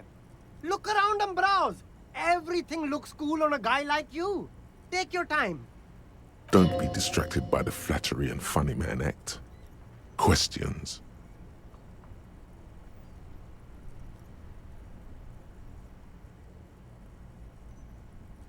Only the coolest goods in Revachol. I've got sneakers, speakers, extremely comfy pants too. Try them on right here. No shame, only freedom. I'm an entrepreneur, officer. I've got sources, buyers, suppliers, distributors, manufacturers, wholesalers, all extremely cool and above board. Good joke, officer. Here we don't have permits. Just economic freedom. Take a look around. You glance around the decrepit buildings, the miserable weather, the sidewalks strewn with sunflower seeds and a dust-choked air. It's beautiful. Beautiful freedom. It is, yes. Anyone can set up their shop whenever they feel like it. That's right. No permits, no bureaucracy. That's why this city and its law officials are so cool. If you wanted to be cynical about it, you could say we are here to protect the interests of property holders. I am not, however. My man, officer, you make all this possible. Without you, this climate would be extremely bad for business. You're part of the gossamer state. Gossamer is a fine, filmy substance consisting of cobwebs spun by small spiders, seen especially in autumn. It's safe to say he's referring to the near absence of regulations.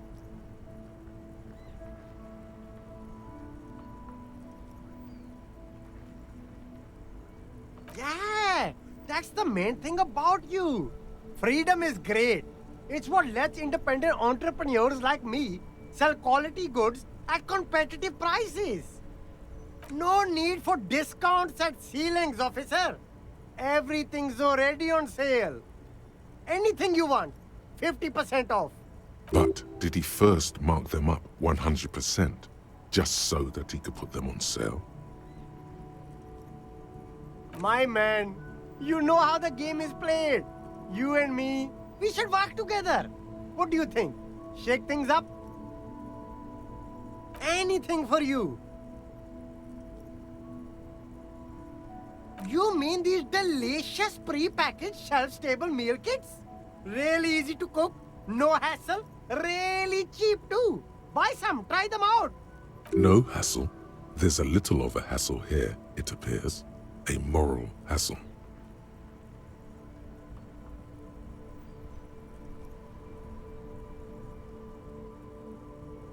No problem here, officer. I get all this from one of my suppliers, an extremely reputable guy. Wait, Humanex, humanitarian aid. What?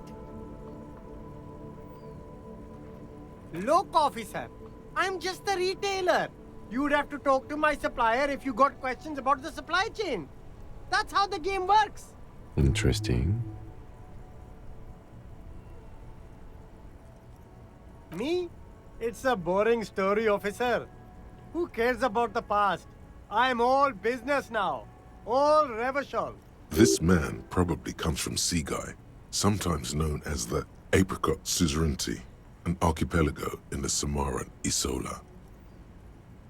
Apricot Suzerainty calls to mind an era when the Seaguy archipelago was colonized by Revachol.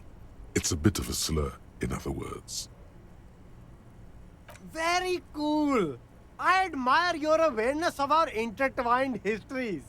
It's super nice of you to apologize for colonialism, but the Apricot Suzerainty is a shithole. That's why I left. If you say so, officer, I don't worry too much about politics. I'm an entrepreneur, you know.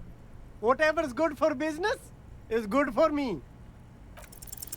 Start with a little compliment, then work your way up from there. This is about business, remember. Oh, okay. But why, officer? An investment? What kind of investment?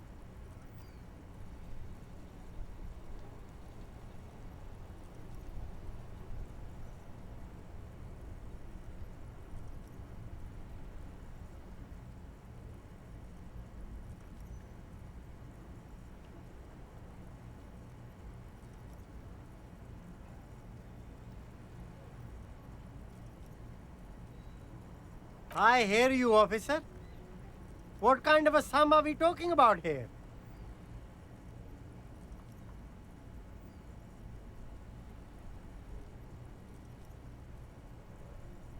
Officer, do I look like a drug lord? I don't have that kind of money. Be reasonable here. Sounds like a fair deal all around. Corruption. It's just like bus or seagull. A kid watching out of a window describing things going by. He doesn't like it too much, but what do you do?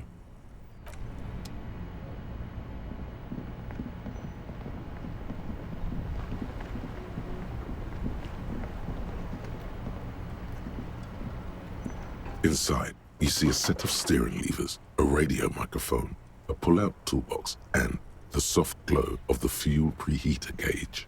This is Precinct 57. How may I assist you?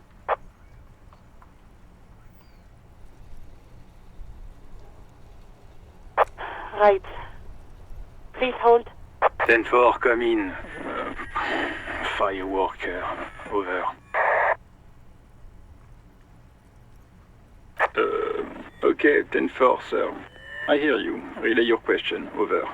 Wait. Before you say anything stupid, think it through. Be smart about this. Ask if he's there alone. 10-4, sir. I'm not hearing your question. Understood, sir. Over. Roger that. 10-10, over and out. This is Precinct 57. How may I assist you? Of course. What is the number, officer? Yes, hold on. Her number is 005 1944 298. Received. Hold on, officer.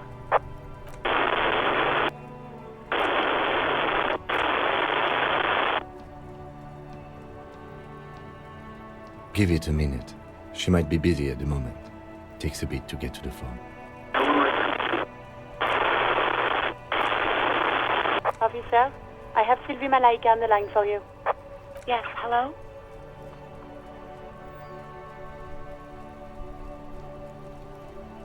Oh, right. Hello, officer. What can I do for you? There is no resentment in her tone. She wants you to ask her out. No question about it. You mean, why did I leave the bar? Honestly, I'm not really comfortable discussing it with you, sir. Why not?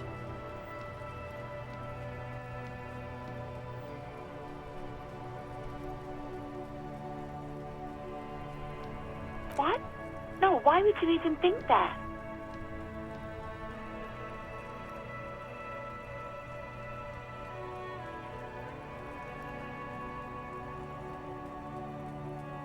Please, don't bring Gar into this. It's none of your business. God, why can't you just mind your own business? She... I already said I don't want to talk about this. You're messing everything up again.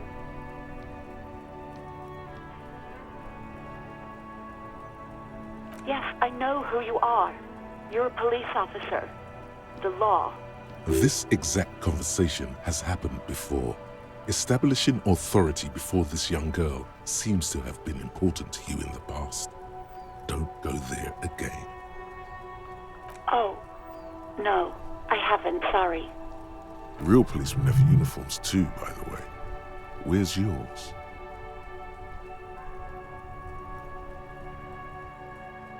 He's in plain clothes, voluntarily. It's different from not knowing where your uniform is.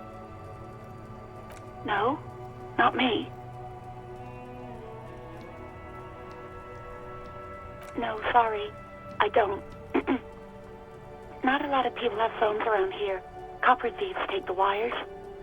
People don't have the money to have the cables put in again.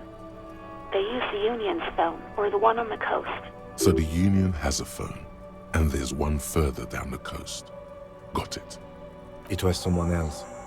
We'll find them sooner or later, officer. It just might take a while. What? Of course it bothered me. But I thought the Union already knew about the corpse. No one calls the police. The Union would get angry. You know, what the Union says goes. People listen to them and they take care of their own, which is like everyone here.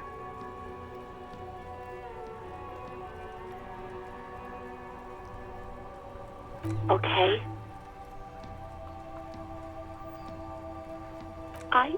I didn't want to get in trouble with the others. Push her further. Show her the error of her ways. The other people who live around here. Local people, I didn't want trouble. You don't live here. You don't understand. Squealing is frowned upon here. Everything is dealt with, well, by the Union, internally. Please, I just didn't want any trouble. You do? Oh. What else can I do for you? Yeah, go on. Please, no. Not this again. Everyone saw your cool gun, detective. You were trying to impress some people with it. Everyone was eating, and you were waving it around in everyone's face, begging them to describe it. You said it calms you, and then you started making suicide jokes. It got pretty graphic. I remember this. You were screaming things like, "My brains are all over the wall," painting them red. I won't be seeing it, 'cause these are my brains. I can't see without my brains. Very nice visuals there. There is silence on the other end of the line. No idea. All I know is next you were waving around money instead, saying things like, "Big bucks cannot lie," and "Guns can't buy money, but money can always buy guns." It almost looked like you pawned it. But believe me, I did not ask. Uniform? I never saw you in any uniform. You had your things on. The disco things. Well, you tried to jam it down the toilet, sir, clogging it completely. After I had unclogged the toilet and retrieved the paperwork, I threw it out in the trash, thinking you didn't need it. I am sorry about that. Anything else, detective? No, absolutely not. I do hope so. Please, don't call me again. Bye.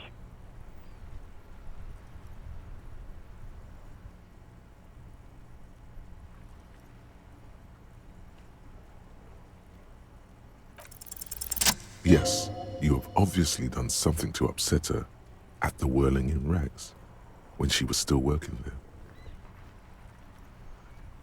I'm not mad, it's just, you were so drunk and so emotional all the time, and then the skua thing happened. It just made me want to quit. The stuffed bird, the great skua, you threw it against the wall while screaming, "Fuck that bird," and laughing like a maniac. I think you said it had been giving you shit ever since you got there. Okay, officer.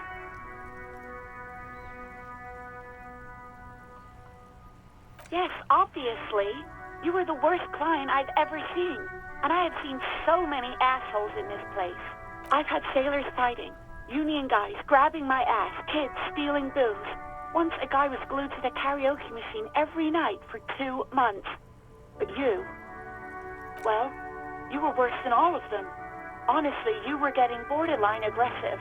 Even about little things like not turning down the volume at 3 a.m. I even liked one of those songs you kept listening to on repeat. No more. I hate it now. We Go On by the O.O. I can't listen to it anymore. You've turned it into a parody. To hell with that song.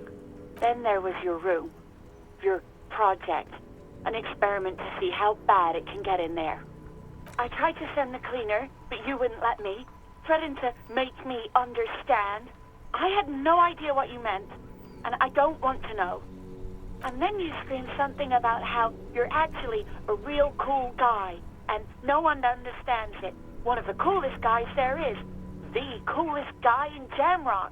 Something about disco, too. And then I had to deal with your toilet. The one you clogged with police documents, causing water damage downstairs in the kitchen. I won't even mention you waving your gun around, harassing customers, threatening to sing karaoke, threatening to kill yourself. No, you really weren't. You were simply the worst.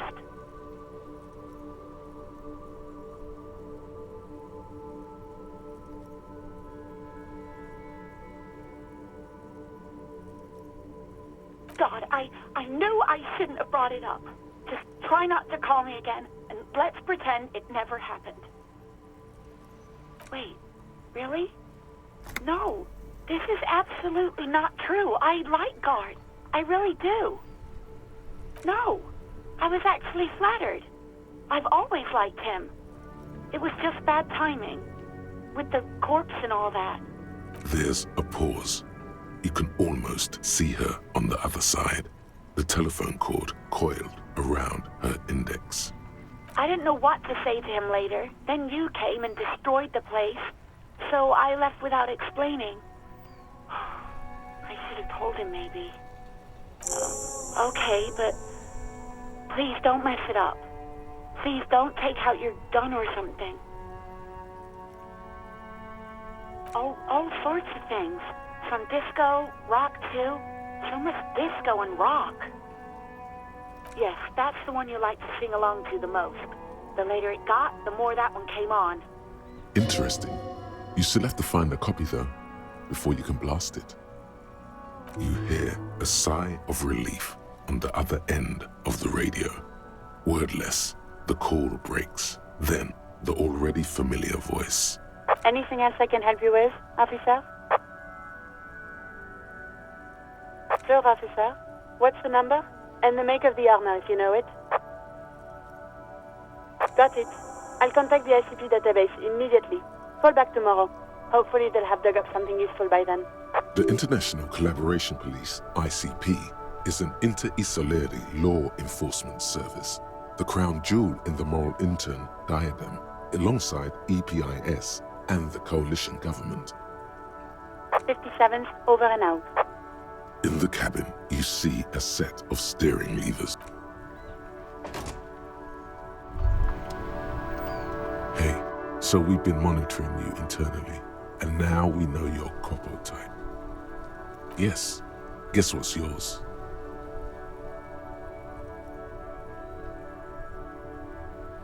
That is only a ludicrous daydream.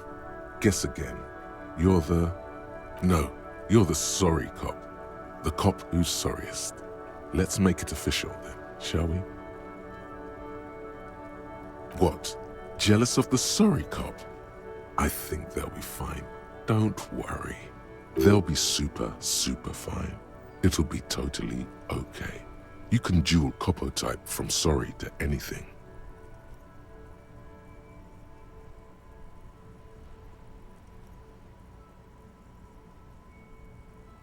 Yes, yes, impotent rage and lamentation. Let's wrap it up? Of course you are. It's okay. See if you can get something out of this, like info. Or maybe every time you say you're sorry, you get $1 million. That won't happen.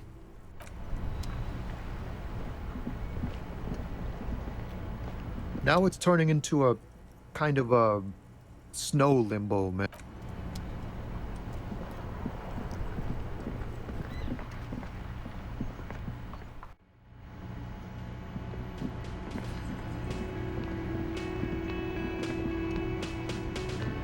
Can I help you? Wait, what? But what about the bird? Yes, the bird. I found it lying on the floor with a broken wing the morning she left. You broke the skewer! I assure you it was him. Why on earth did you have to break the skewer? I can't believe it. I was so sure it was Sylvie. Even worse, I thought she was trying to send me a message. Symbol of hope and all. A tender type of hope. Something stirs in you. Perhaps this is why you broke it. All right. Did she say anything else? About me, you know? Did she say anything about me?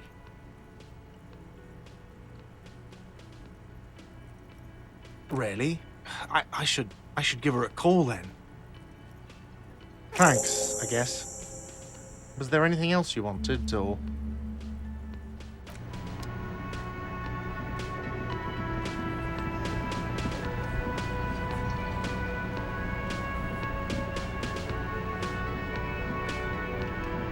You see a heavy steel door with a prominent dimple lock.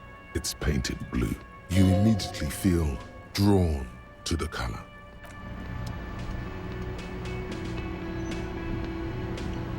The man ponders his cooking utensils and gives you a little nod, acknowledging your presence. Speak Revacholian?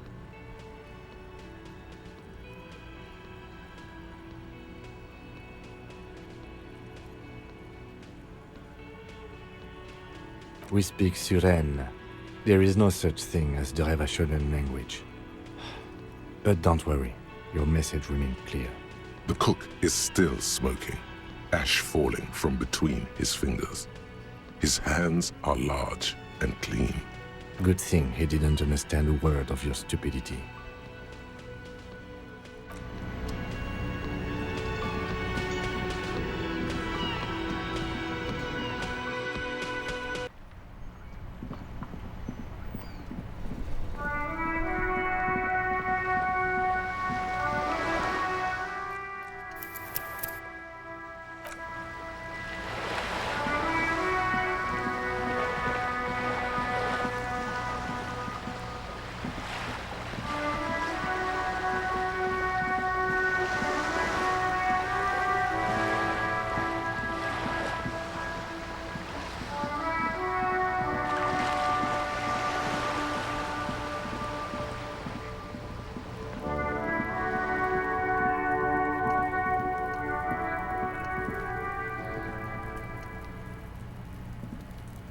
Trying to sneak up on me?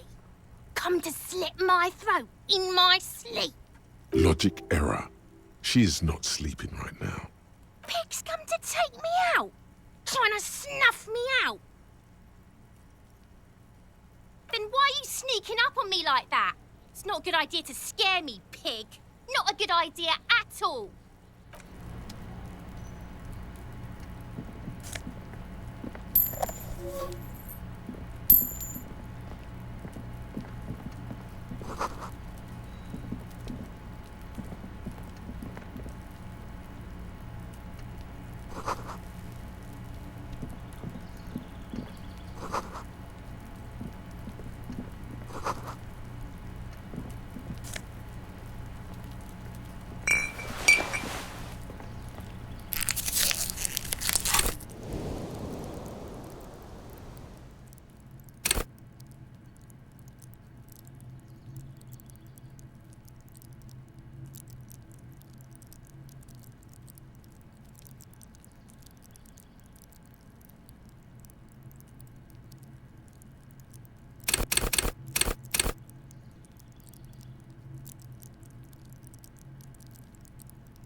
Can't get involved in this.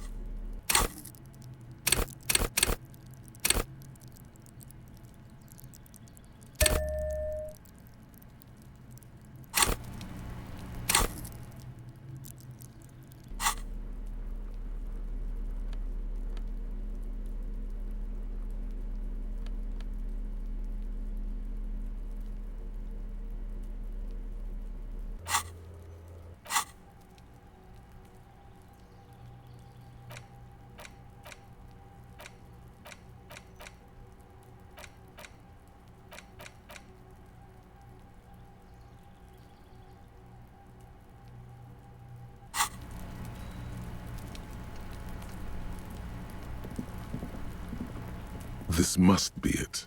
The basement door is weather-worn. The copper nails holding the upholstery in place have turned green from sea air, and there's a knocker shaped like a lion's head. The royal lion, Guillaume's kitten. This knocker will last a lifetime and then some.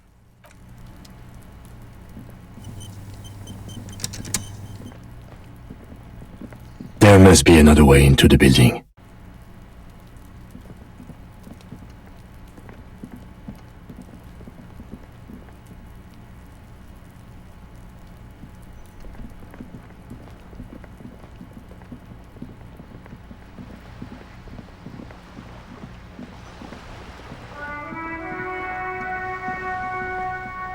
A sturdy metal door guards the southwest entrance to the apartment building.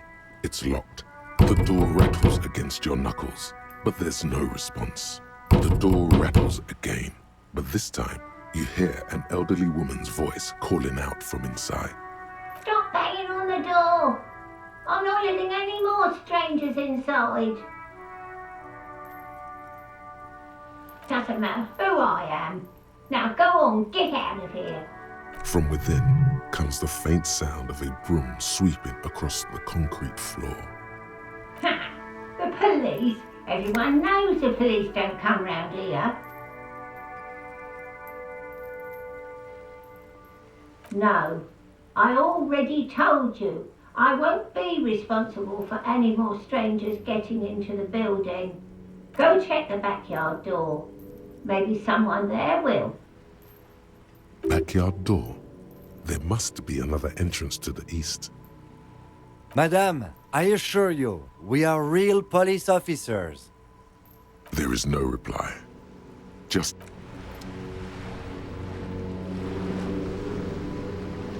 Look at me when I'm talking to you.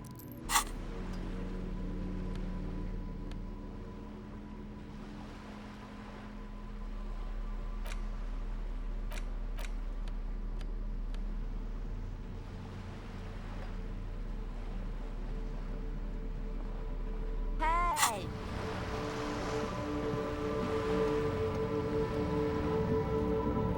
The streets will flow red once more. A great torrent rushing down Rue d'Espérance. You wait and see. The streets will not flow red with anything. Who are you? I'm Cindy the fucking Skull. What else do you want to know? Date of birth, blood type, the last time I was tested for Hep C.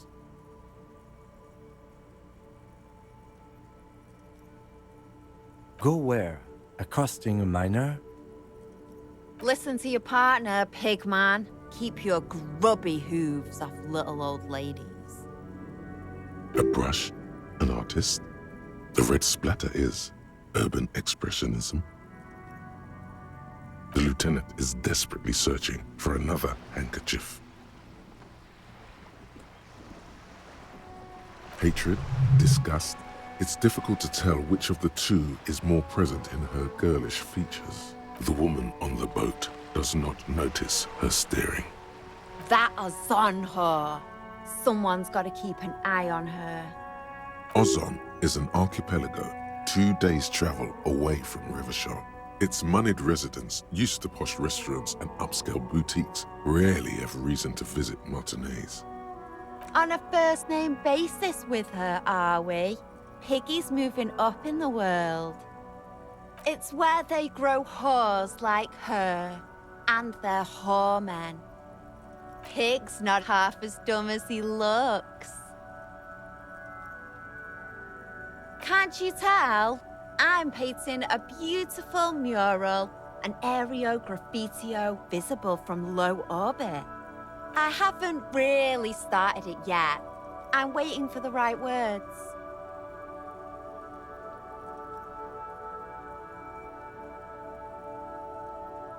Have you ever tried your hand at graffitio?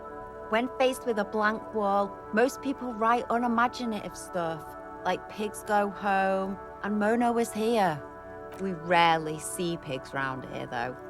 Just union cats. And my name's not Mona, so...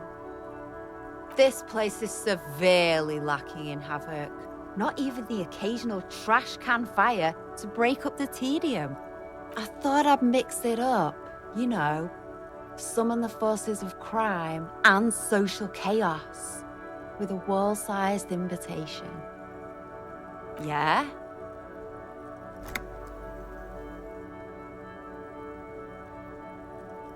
Thanks. I'm sure the inspiration will come to me now that I have an official RCM stamp of approval. She means the opposite. I ain't no snitch, pigstein. Go forth and forage in someone else's shit. No shortage of squealers in these parts. Actually, there is a shortage of people who talk to us in a normal, calm, informative manner. We weren't put on this earth to make your life pleasant, fucko. What do I care about some fucking tin eggshells? Ugh, alright. Sad piggy. I'll give you this one. I saw a little girl in the fishing village running around with military-grade handwear. Looked cute as hell. If you haven't been there, the village is a shithole down the coast from the main plaza. Have a good time! No. That's all the snitching Cindy the Skull does for today. Actually, I don't even know why I told you what I just told you. I have a weakness for animals. It's the animal thing again. Damn it. Or a weakness for police officers, miss. Thank you either way. Watch your back, Ungulate. You've got eyes on you.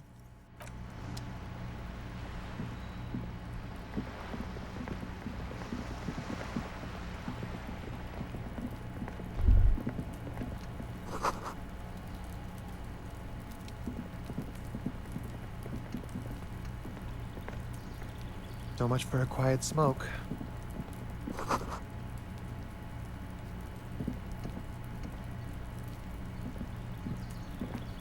You see a young man on a balcony nursing a cigarette.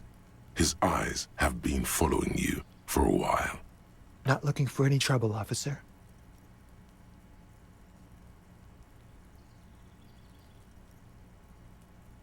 There's no trouble. I'm just speaking in a lowered voice. I don't want to be seen talking to the gendarmerie, if that's okay. I just want to finish my cigarette. It's the god of cigarettes and youth. Ask him if he's got anything to spare. Don't let him go. This could be your witness. The balcony has a great view of the whole thing. Apologies, but this is my last one. The god himself has denied you absolution. I'm not sure that's a good idea. I'm not throwing anything. There's no way you'd catch that cigarette anyway. Yes, really. Don't even try. You'll just embarrass yourself. As you wish. Is it really that important? Like a nervous cat, he keeps stealing looks at the neighboring windows. All right, but make it quick. Once I finish this cigarette, I have to run. I can tell that you finally got him down. Thank you. It was quite a disturbing sight, even by Martinet's standards. What were you doing last Sunday? Oh. You already asked me that, didn't you? Wait, is someone else investigating the lynching? No, not you. Some more muscular type. And when did you speak to this more muscular gentleman? Last week? I don't know. Look. A downy blanket of white to cover up the miserable poverty of the scene. You didn't answer the question. What were you doing last Sunday? I had a friend over. It was my Sunday friend. A Sunday friend? How intriguing. He doesn't reply, gesturing no with his cigarette. Under the grey sky, snow continues to pile on the neighboring windowsills. My name? My name is Martin Martinez. That's definitely not his real name. No, of course not. Could you please lower your voice? No. We won't. Now, if you'll excuse me, I really need to get going.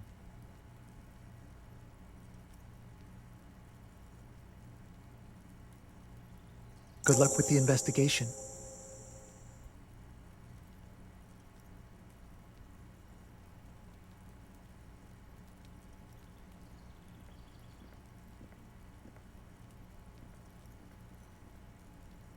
He's gone.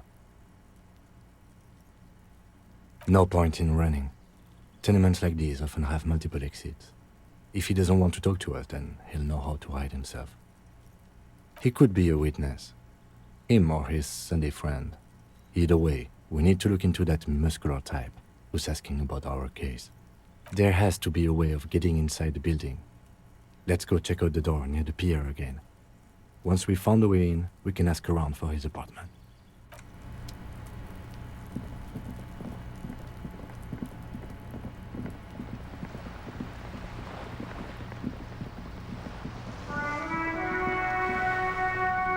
A sturdy metal door guards the southwest entrance to the apartment building.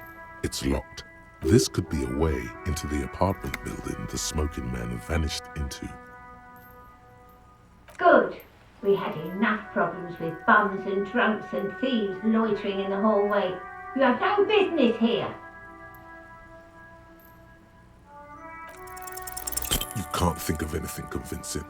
Time for some police brutality.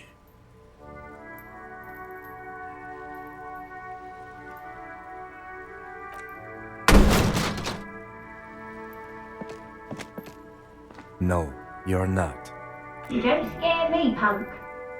I may be an old woman, but I can still take the likes of you.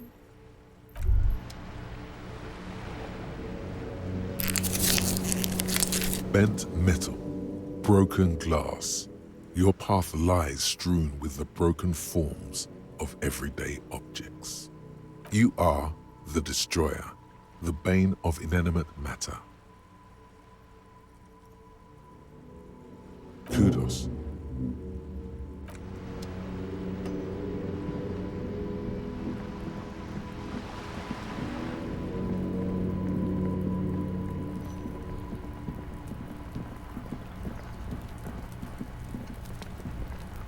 The door to the Weasel's den, guarded by the lion-head knocker. Both have seen better days.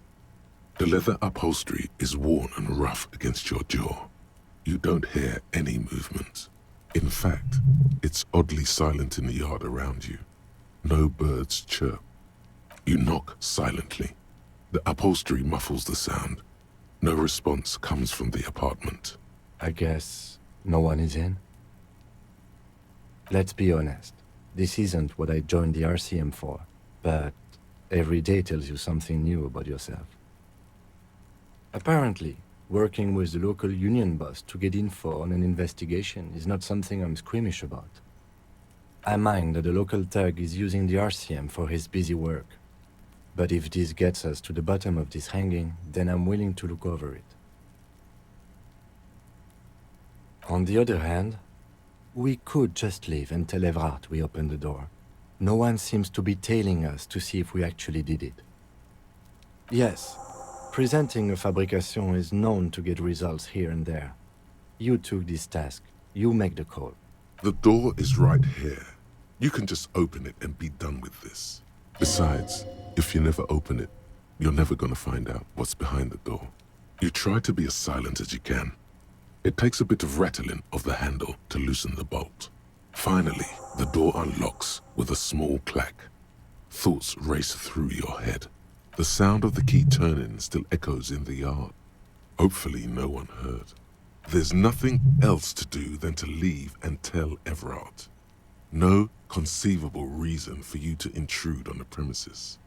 As you hold the open door, you can feel the air moving. A little draft, a whistle.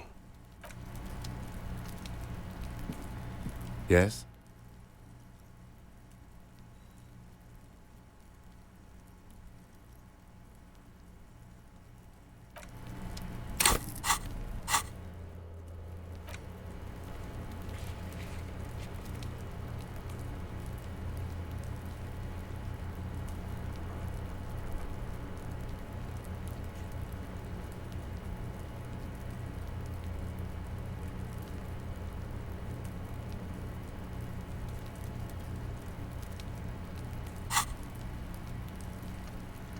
Yes?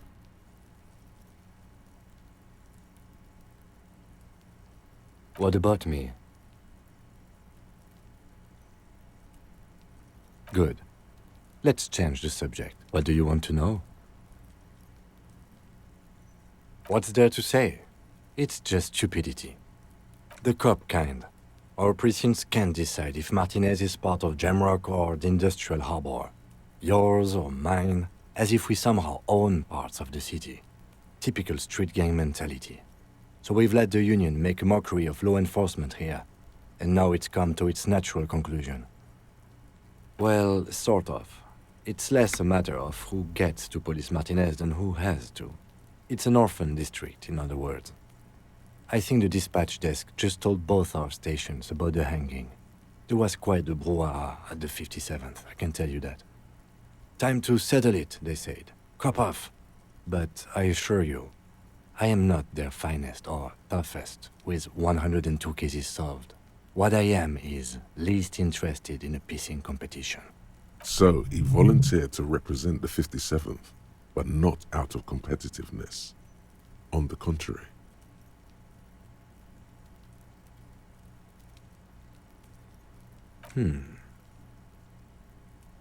It's all part of the master plan, you see.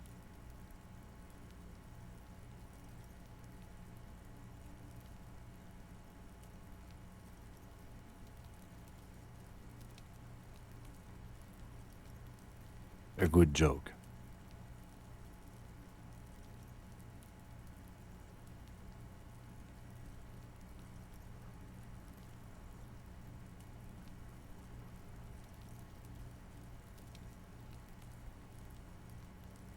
Oh, you will? Then I will help you to do so. Now, was there anything else you wanted to ask about the competition? If not, yes. I'm an unrepentant spoilsport. Martinez? Nothing. It's just a puddle at the end of some drain pipe. No one cares about this place. They care about sports. Most of our colleagues don't even know how to get here. North of the interchange doesn't exist. A tremble comes over you. Another after effect of ethanol poisoning, perhaps. Feels like leaves do when they rustle in the breeze, somewhere far away, below the turbine. The 41st and the 57th. The lieutenant was right. It's not about who gets what's north. It's about who doesn't. Yes, it's a wholly pointless matter.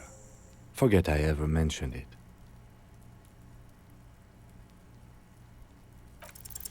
Look at you. It's because you're a failure. They sent you to slight Precinct 57.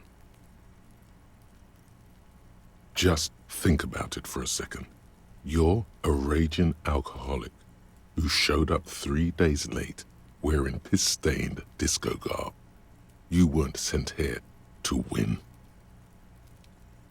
I've considered it. It would be immensely ugly of them, not to mention unprofessional, but I also think it's somewhat unlikely. I checked the records. This jurisdiction dispute, who polices Martinez, reaches back to the 30s. It's as old as my station. And all this time we can't decide who gets Martinez? I think, yes, both stations would prefer a win. I am the finest of nothing. Safe? No. But you're old. You've made it this far. Something has brought you through. We've only just started working together, so I don't know what it is yet. But it's there.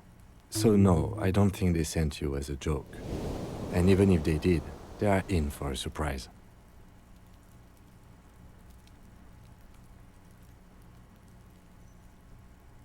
Excuse me? Detective, if I may be frank, you seem to be in a deranged state. You have trouble remembering things. You've misplaced your badge. I cannot let you act in the name of the RCM without supervision until you've regained control of your faculties. That's good. Some you time? This is a police investigation, not a journey of self-discovery. You'll still have your evenings to yourself. Please do. We wouldn't want your regiment to spill over into the investigation. The lieutenant is pretty sure self-care is just a euphemism for nihilistic binge drinking. Is it not?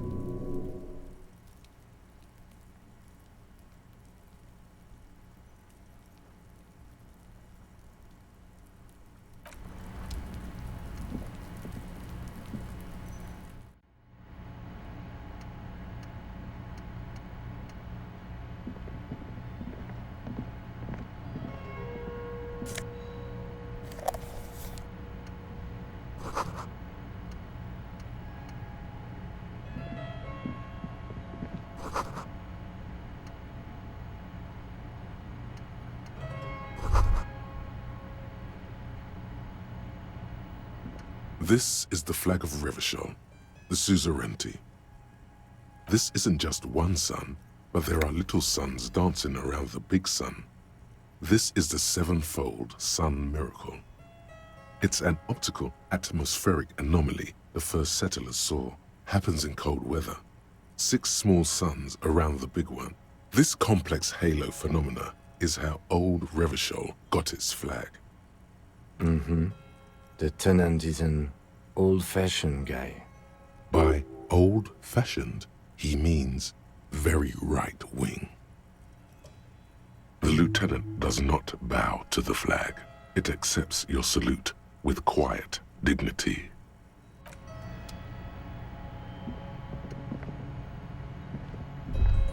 A row of mugs sits on the shelf.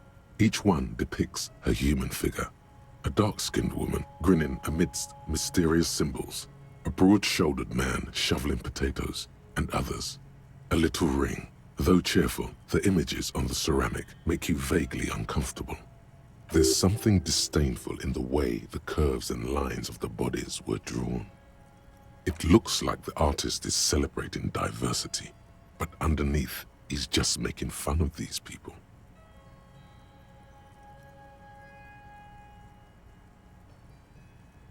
Of course, you slippery bastard.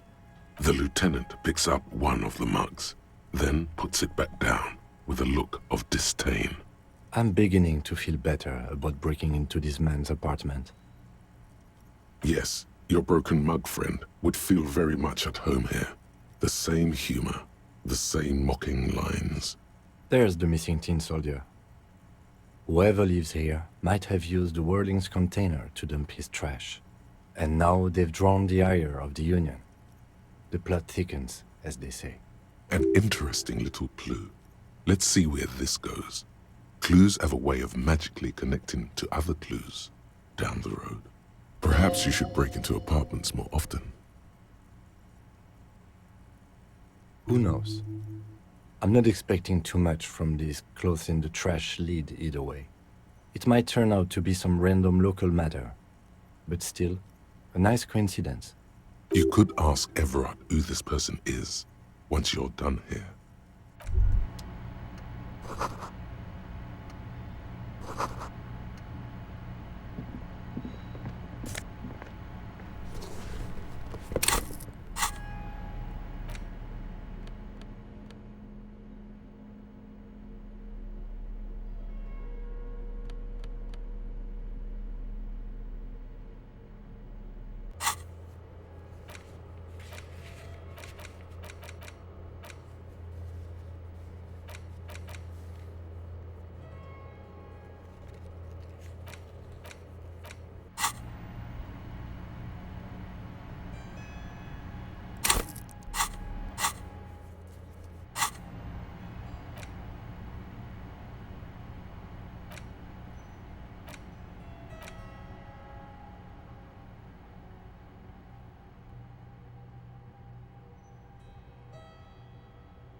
There must be another way into the building.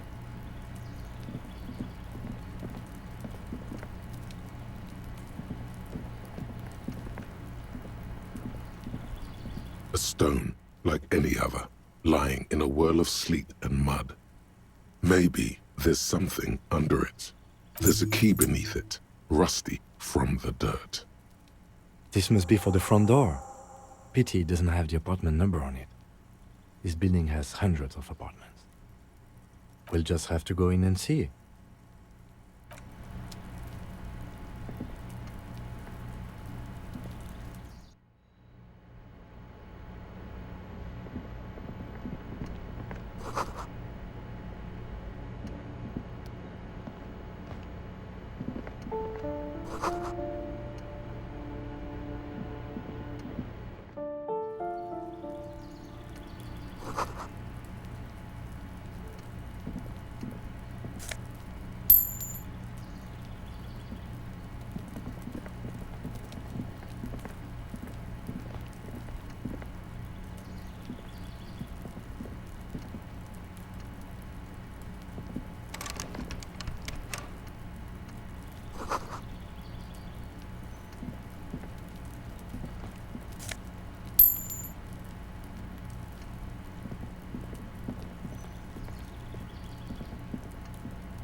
This door has been closed with a padlock.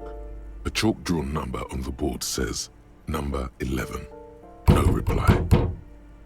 It's a solid lump of metal, but the shackle is deeply corroded. A solid pair of chain cutters would make short work of it. Better whip out those cutters. You won't get very far otherwise.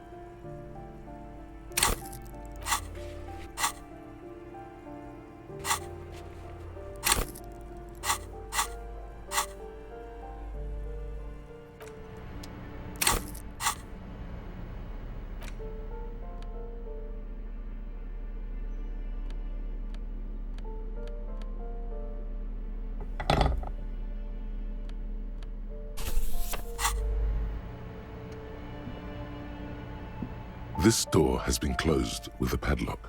A chalk-drawn number on the board says, number 11. The shackle snaps like a twig, and the lock falls to the floor with a little thud. It should be possible to enter now. After you, detective.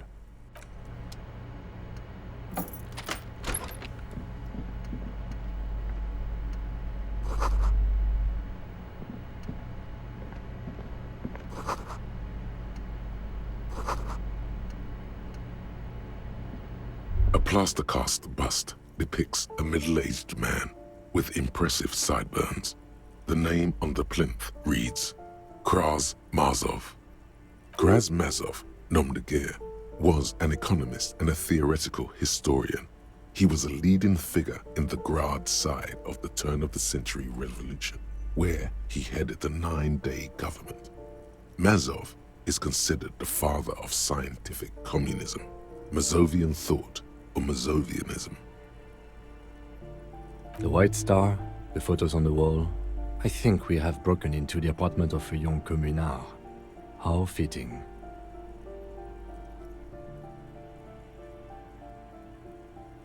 The lieutenant raises a brow.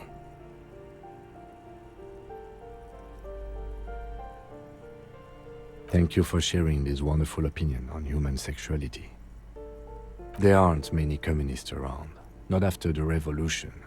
Some youth still keep the ideology going, it seems. I suspect that's exactly what they are trying to do.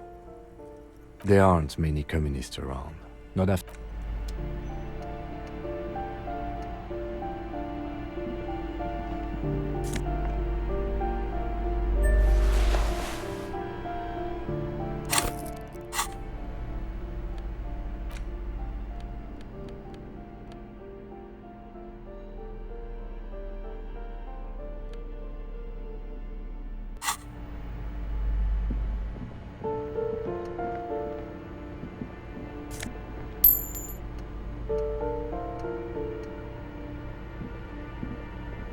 You hear someone walking around inside, rearranging the furniture. The number on the panel says 10.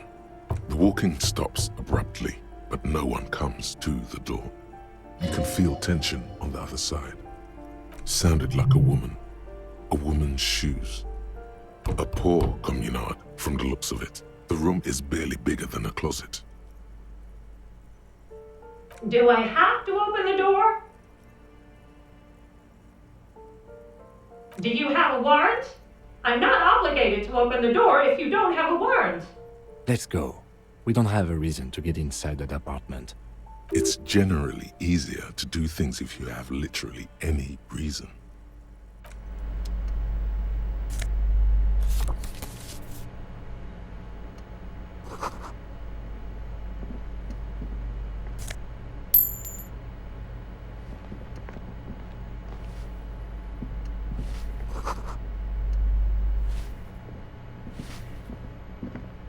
Give me a moment.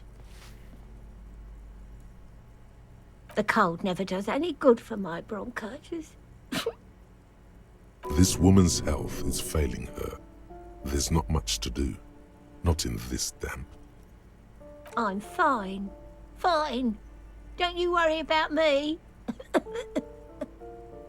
Now, what do you want from me, policeman? She's the cleaning lady. She knows the floor plan and the residence. I'm no one. Just an old woman who cleans these hallways. If you can call it living. I have a little room upstairs right next to the coal room. It's barely bigger than a closet. But I don't complain, no. I have my bed and my aching bones to keep me company. And that's all I need from this world. And all she gets, too. The coastal wind beats down hard on the coal room door outside. Splashes of waves make the balcony slippery. She hasn't spoken to anyone for a while. Even her sentences feel rusty. Yes, I know who you mean. The scrawny boy who's always smoking like the devil, right? Somewhere in the building, a child starts crying. You hear a radio tuned to a talk show and someone taking a shower. What's he in trouble for? Talk? What was so funny about that? He lives upstairs in room 28. Go to the balcony. It's one of those doors there. He's usually home in the evening. Thank you. We should go check out his apartment on the balcony. See if he's home. Ask away, policeman. People come and go. I don't keep an eye on everyone. They probably just moved or died, hopefully somewhere else. No one lives there. It's been empty for months. Impossible. I would know if someone had moved in there. Maybe it's those countercultural people again, breaking into a house like it's a public space. You're a policeman. Be good and take a look, will you? Great. Young people. They're worse than rats. You know, always littering the hallways with trinkets and empty beer cans. Oh, that one is a scientist, a future scholar. I think he studies astrology at the community college. Education's good. I always tell them to study. Something to do with all those stars around his door. He asked me to leave his drawings up on the wall. The symbol of what now?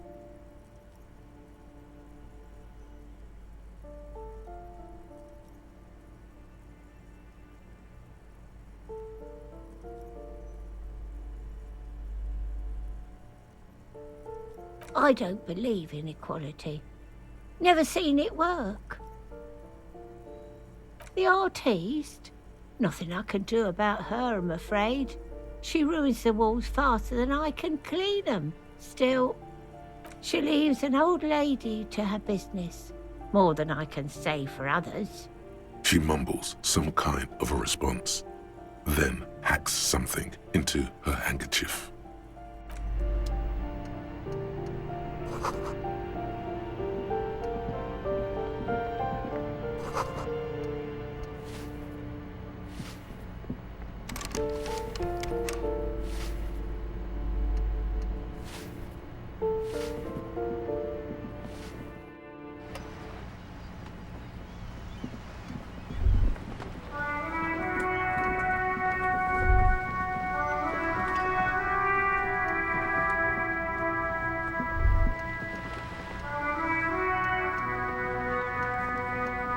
Ruination has come. The broken arches betray the once grand history of this building. It towered over the harbor until it happened.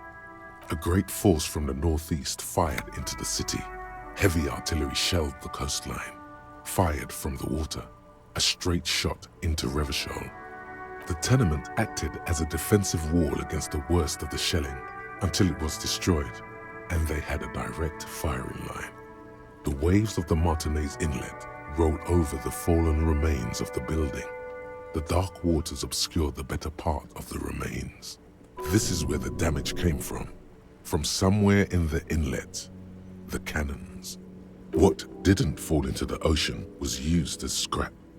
What wasn't used as scrap was thrown into the ocean. Those arches acted as support for something greater than what you see now. Only 3 stories stand where 9 to 12 once did. Restoration has failed. What the shelling took out was never rebuilt.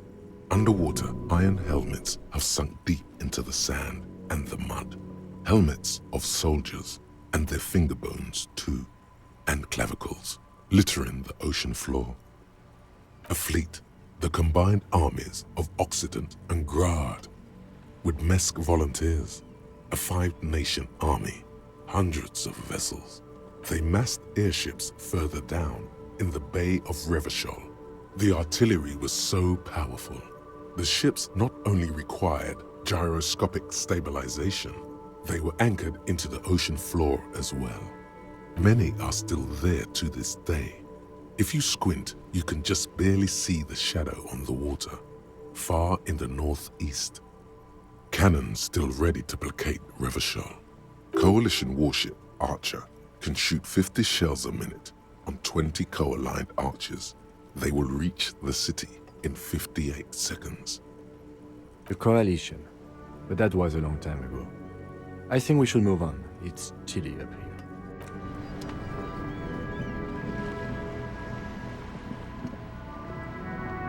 Ooh, The piggies have learned how to saunter up staircases.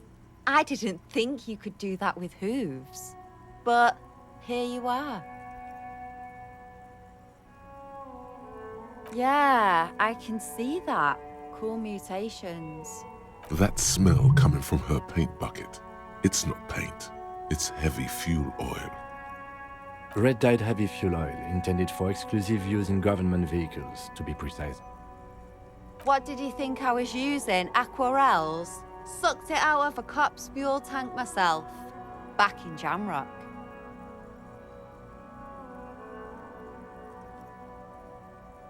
Or what? You'll push me off this ledge and pry the bucket from my dead hands?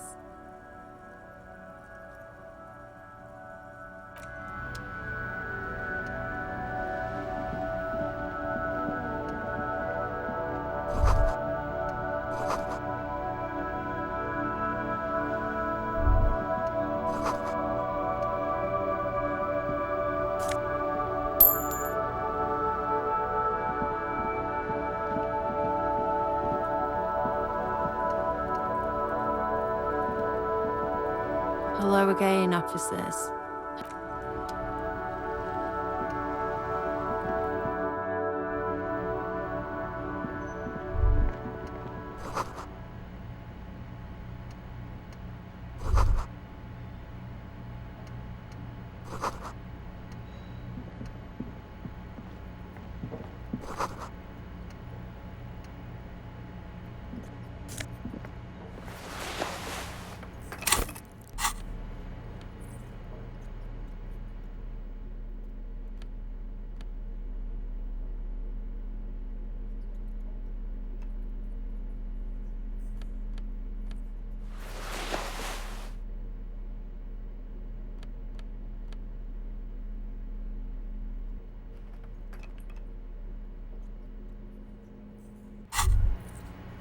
The pockets of these new jeans are perfect for sticking your hand into.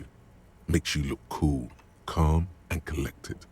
As your hand enters the pocket, your fingers brush against something, soft, yet crinkly. Hey, it's a chewing gum wrapper. It reminds you of the fruity juice of apricots. You should inspect it closer if you have time. Something about the wrapper's texture is familiar. By the way, the raw materials were most likely exported from Seaguy, the apricot suzerainty, and processed in Sur-le-Clay into the apricot-flavored chewing gum, loved by kids of today and yesterday. Something about it is familiar, and not only to your fingers.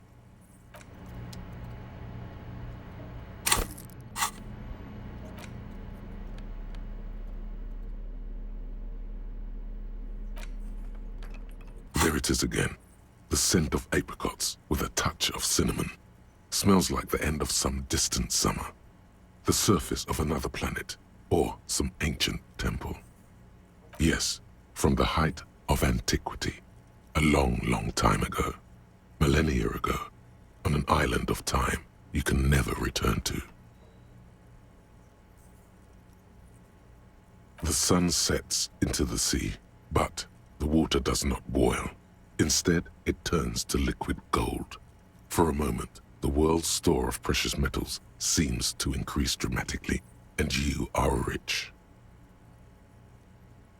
There is a movement next to you, the shuffle of a small coat, warm like the evening. But when you turn toward it, there's nothing there. Why are you talking to a gum wrapper? Bitter, citrus, sweet. It seems to grow stronger, like a glow, with every breath you take. Whatever petrochemical byproducts they used to create this artificial flavor have bonded tightly to the wrapper. Or is that just your memory filling the gaps? Until a blossom of skin and flower petals erupts behind your closed eyes, made of toffee, cream, and distance. You just had to take a dive. Your heart working overtime, trying to keep up with the panicked synapses firing all over your brain, moving liters of blood through you, panicking. Feels so familiar.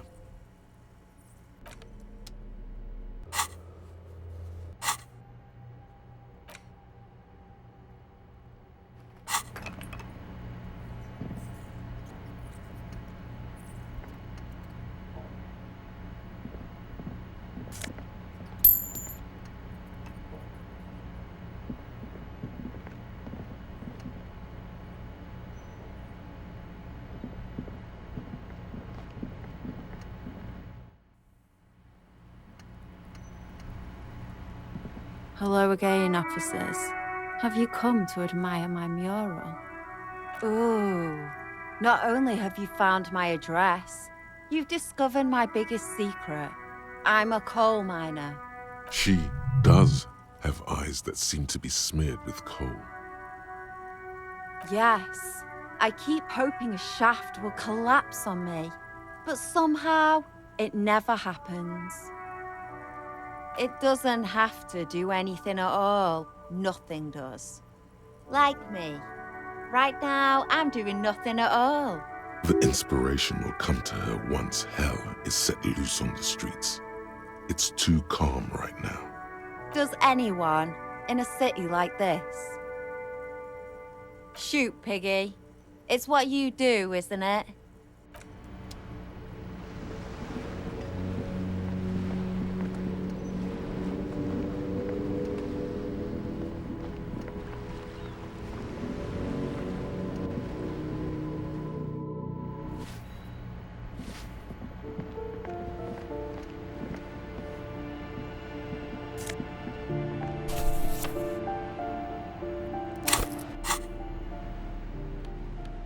In your hands, you hold 16 Days of Coldest April by Yekaterina Dahl. The cover image shows a row of concrete apartments above which span a black and white rainbow. Indeed, the book is unusually heavy in your hands, as though the cover were lined with lead. It would do that in Grad. You flip through the book. The pages are thinner than you realized, and the type quite small and tightly set. It's nearly 600 pages long. Real art is dense and difficult. If it didn't feel like you had to wrestle a suicidal bear to get through it, you weren't really reading. The back cover is dominated by a black and white photograph of the author. She can't be much older than her mid-30s in this photograph, and yet, from this cover, the eyes of a sad old woman stare back at you.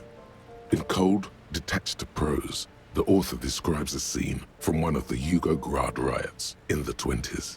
Youths overturned motor carriages and set trash cans ablaze, while heavily armored guardsmen dash in and disperse them in a flurry of baton blows. The Yugograd riots took place from 27 to 29. Fueled by ethnic unrest and the state's repressive tactics, these events are often seen as marking the end of a brief period of liberalization known as the Yugograd Spring. Like all such periods, it is frequently memorialized in art and literature. As ethnic tensions run wild, a pair of young lovers meet each other on the street. Somehow, in the middle of all the chaos, they manage to lock arms and look into each other's eyes. It would physically hurt you to keep reading. Are you sure?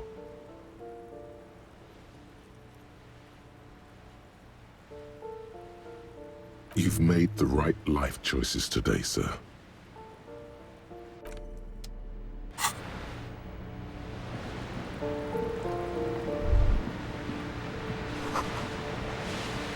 A shift in temperature. The air chills around you. Thus, a former architect stands before a slice of window, a room plan in her hand. A cold wave has made the air in the building stand still and frozen, with temperatures falling down to -20 degrees Celsius. Is red from the cold. She's breathing on her fingers, clasping the plan. Traces of sadness are visible in her expression. Faint pencil lines on paper depict the same place, but a missing eastern wall connects the room with the neighboring apartment. Ideas for arranging the furniture have been jotted down. It's clean and empty, with new tapestry embellishing the walls. A standard HB graphite pencil has fallen off a three-legged stool in the middle of the room. She had an eye for beauty.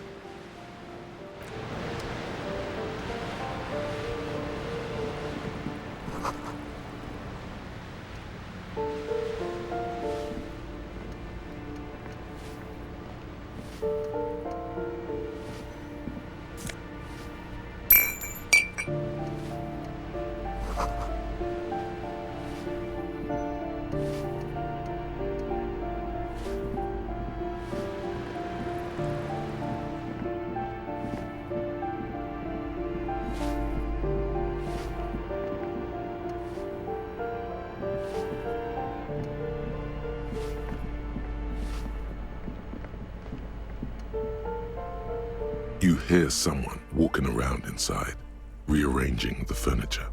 The number on the panel says 10. Excuse me? Of course not. You have plenty of reason to enter.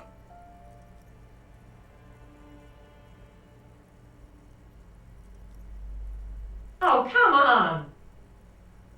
Well, that was easy. That was smart.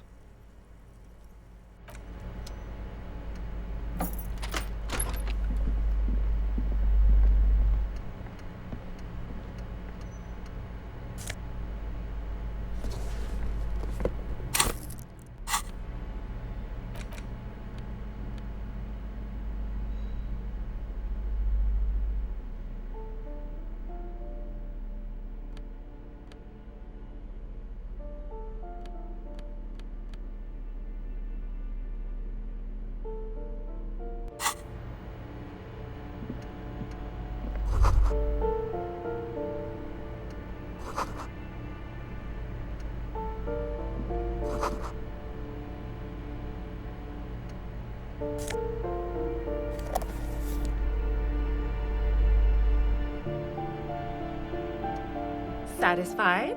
My name is Marielle Charpentier, and I'm an agent with Martinez Realty Associates.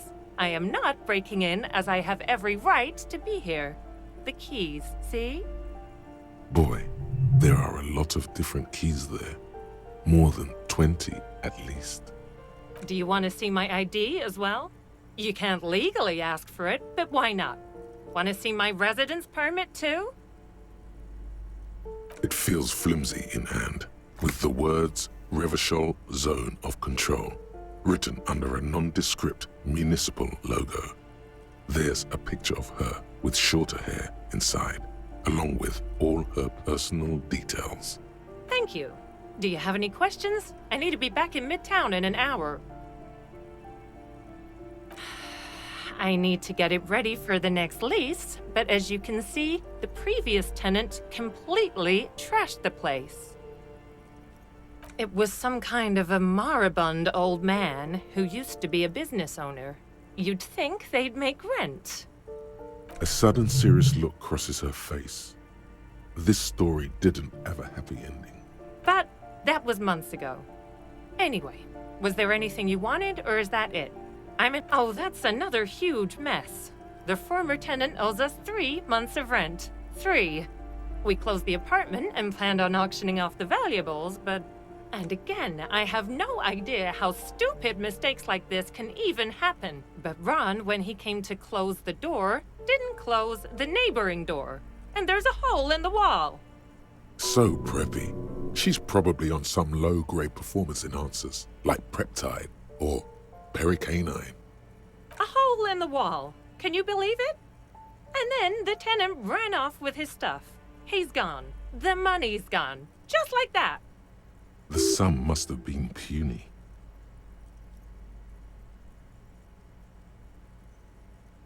Well, it does not disappear from my hands. No, I don't let it. These apartments are perfectly fine. They have gorgeous architecture, a million-real view of the bay, good ventilation, neighbors, life, spark, and they are affordable. I'll tell you, Martinez has a future. In a few years, it's going to blossom with artists and creatives and those radio computer wizards. Don't ask me what happened with the wall. I have no idea how we're going to find the time or resources to fix it. Both apartments are now unrentable. Both. Of course.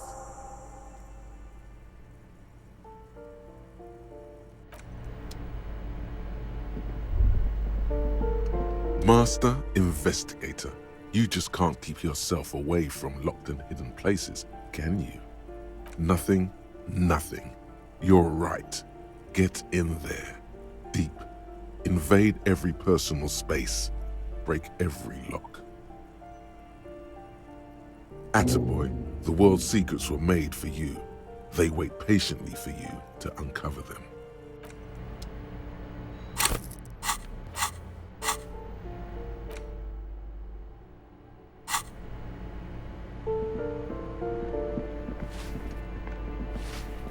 Give me a moment. I see.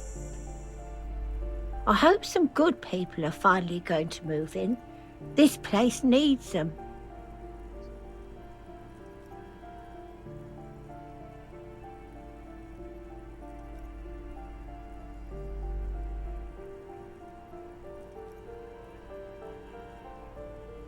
I know those types, yes. There have been some here, but they never make their rent, so they have to move out. I know their type.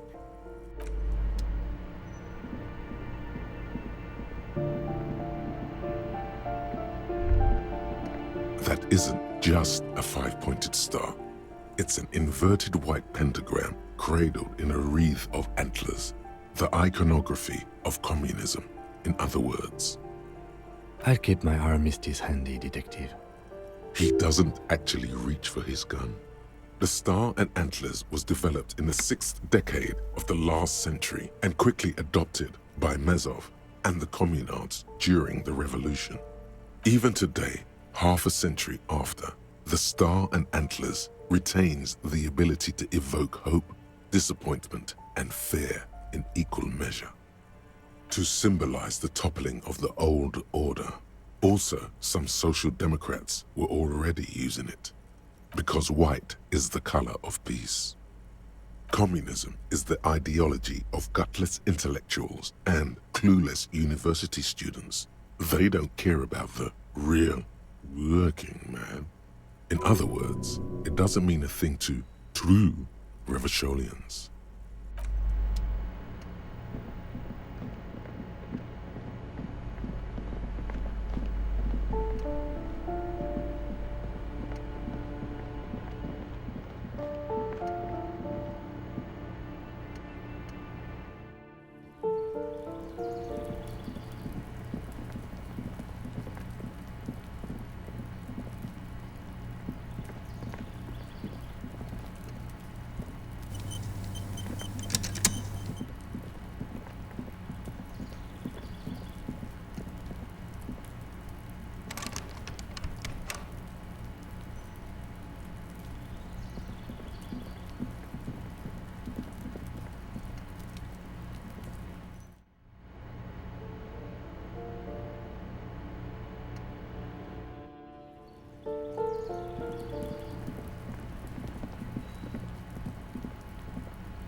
This door is made of metal and appears to be reinforced.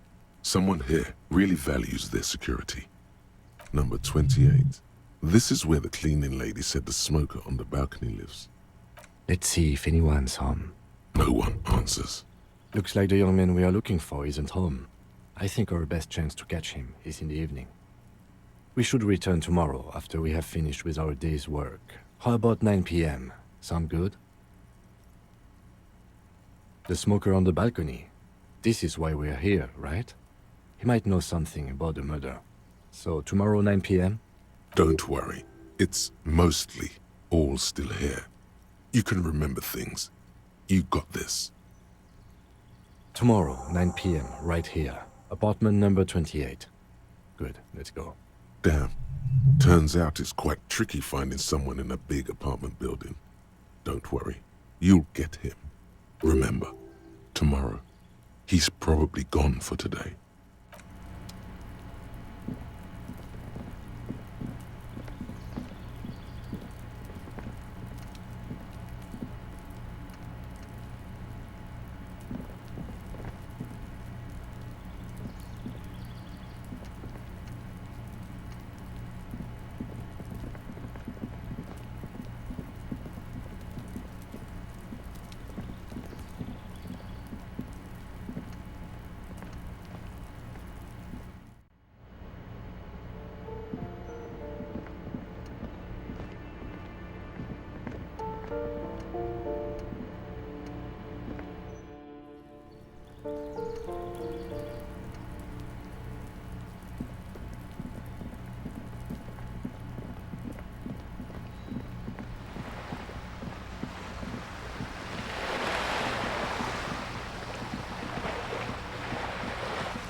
Looking for something, Hunt? Come to tell me to fuck off again? Oh, not much anymore. I'm here to pick up some cargo, but the dock workers are on strike, so it's a sit and wait on your ass situation. The strike? Oh, they've been at it for a while. A month, 2 months maybe. But this here is just the last week or so. Apples.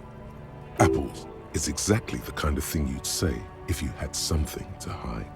Look, as detective, I come from a long line of lorrymen. We got ancient rights and privileges. Oh, I'm here to pick up a load of fucking apples, man. Just regular, Koiko-picked apples. Damn, you're not gonna get more out of him on this. He's put up the wall of racism. Oh yeah, they're a big deal. My great-grandfather was a carter, had a royal license and everything. We've tried to hold on to our privileges. Someone with a cart? What did you think it was? That's how deep into history our thing reaches. Before me, sure fucking is. We have a guild and everything, huh? Very ancient, very prestigious. Goddamn right. They've been trying to fuck us out of our heritage in the name of profit. But when they try to replace us, they'll regret it. Trusting street thugs with their goods is going to fuck them right up the ass. Mark my words. Generations of practice ain't no laughing matter.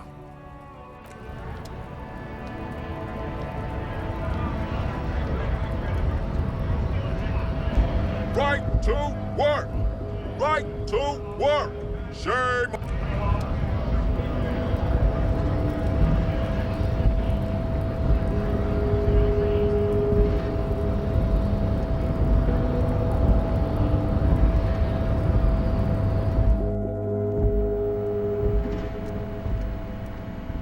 The file cabinet stands steady as ever, and the unlocked drawer slides out to greet you. Whatever's hidden here is hidden well. Concentration isn't enough. Only a trained accountant with a background in logistics would be able to really make sense of it. However, there is a little handwritten note stuck on the side of the drawer. It appears to be a to-do list written in large, uneven capital letters. Remember, Leo, Everart's shoes, special whirling borscht, water Everart's plants, sweep office floor, more banners. All items on the list have been crossed out and the note itself is crumpled. One of his aides must have left it. Nothing incriminating here. The special borscht seems a bit odd in the list. What is so special about this borscht? Code for drugs? Booze? Blood? Hundreds of documents containing logistical data. 2 kinds of transactions stand out. Materials coming into Revachol from the outside world, from Muindi, Grad, and even Ilmara, and the same materials being handed over to companies inside Revachol. Kuron, Coal City, La Delta, and Jamrock are listed among the many districts where the imports are being sold. You already went through all of these. Remember, Leo, all items on the list of drawers.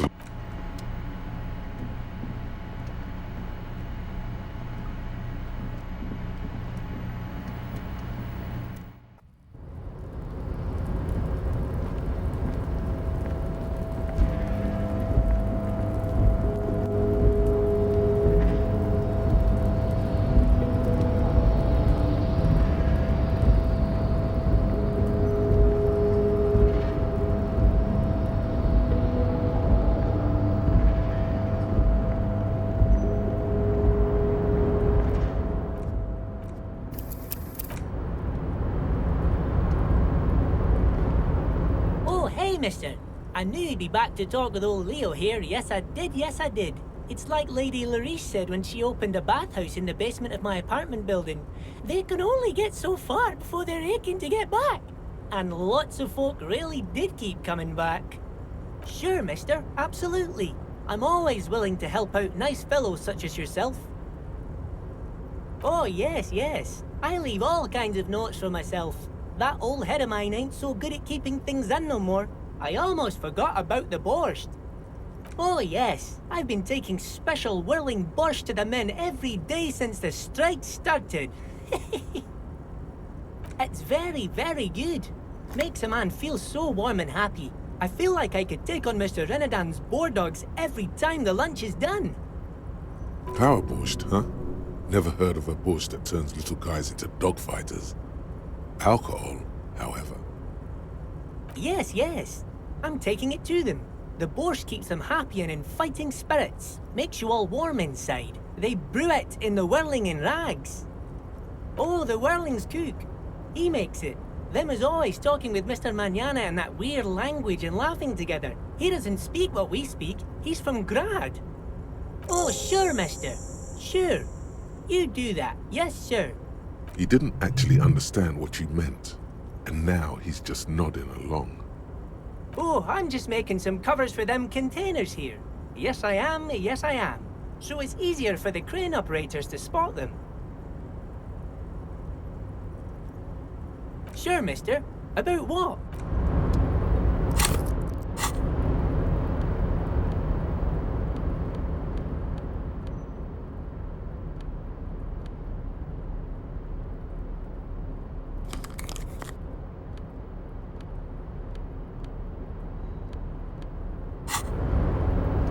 Oh, hey, mister. I'm just making some covers for them containers here. Yes, I am. The containers in the yard are green in Wild Pine's livery, and the mountains rising behind Leo is all red in Union colors. It's like some red infection was spreading outwards from the container yard's core. There appear to be cisterns underneath the Union container covers.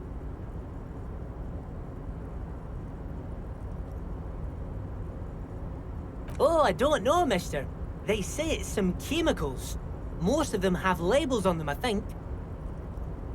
Yes, they are hiding it from the inside. All the red containers have the Debarders Union logo on them. No, not really. Mr. Everett doesn't tell me all the big things. Says I go and tell them to everyone. Oh, no trouble at all, mister. No trouble at all.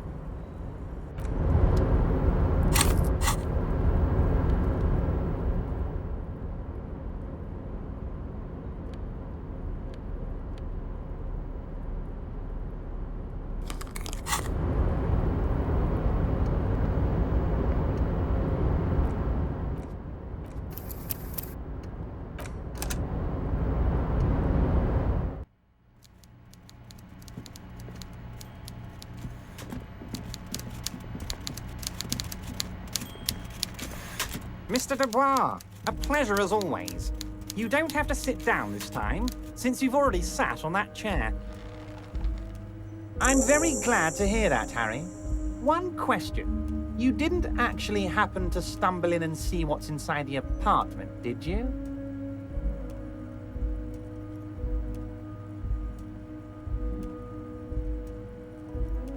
The Weasel is no true patriot, Harry.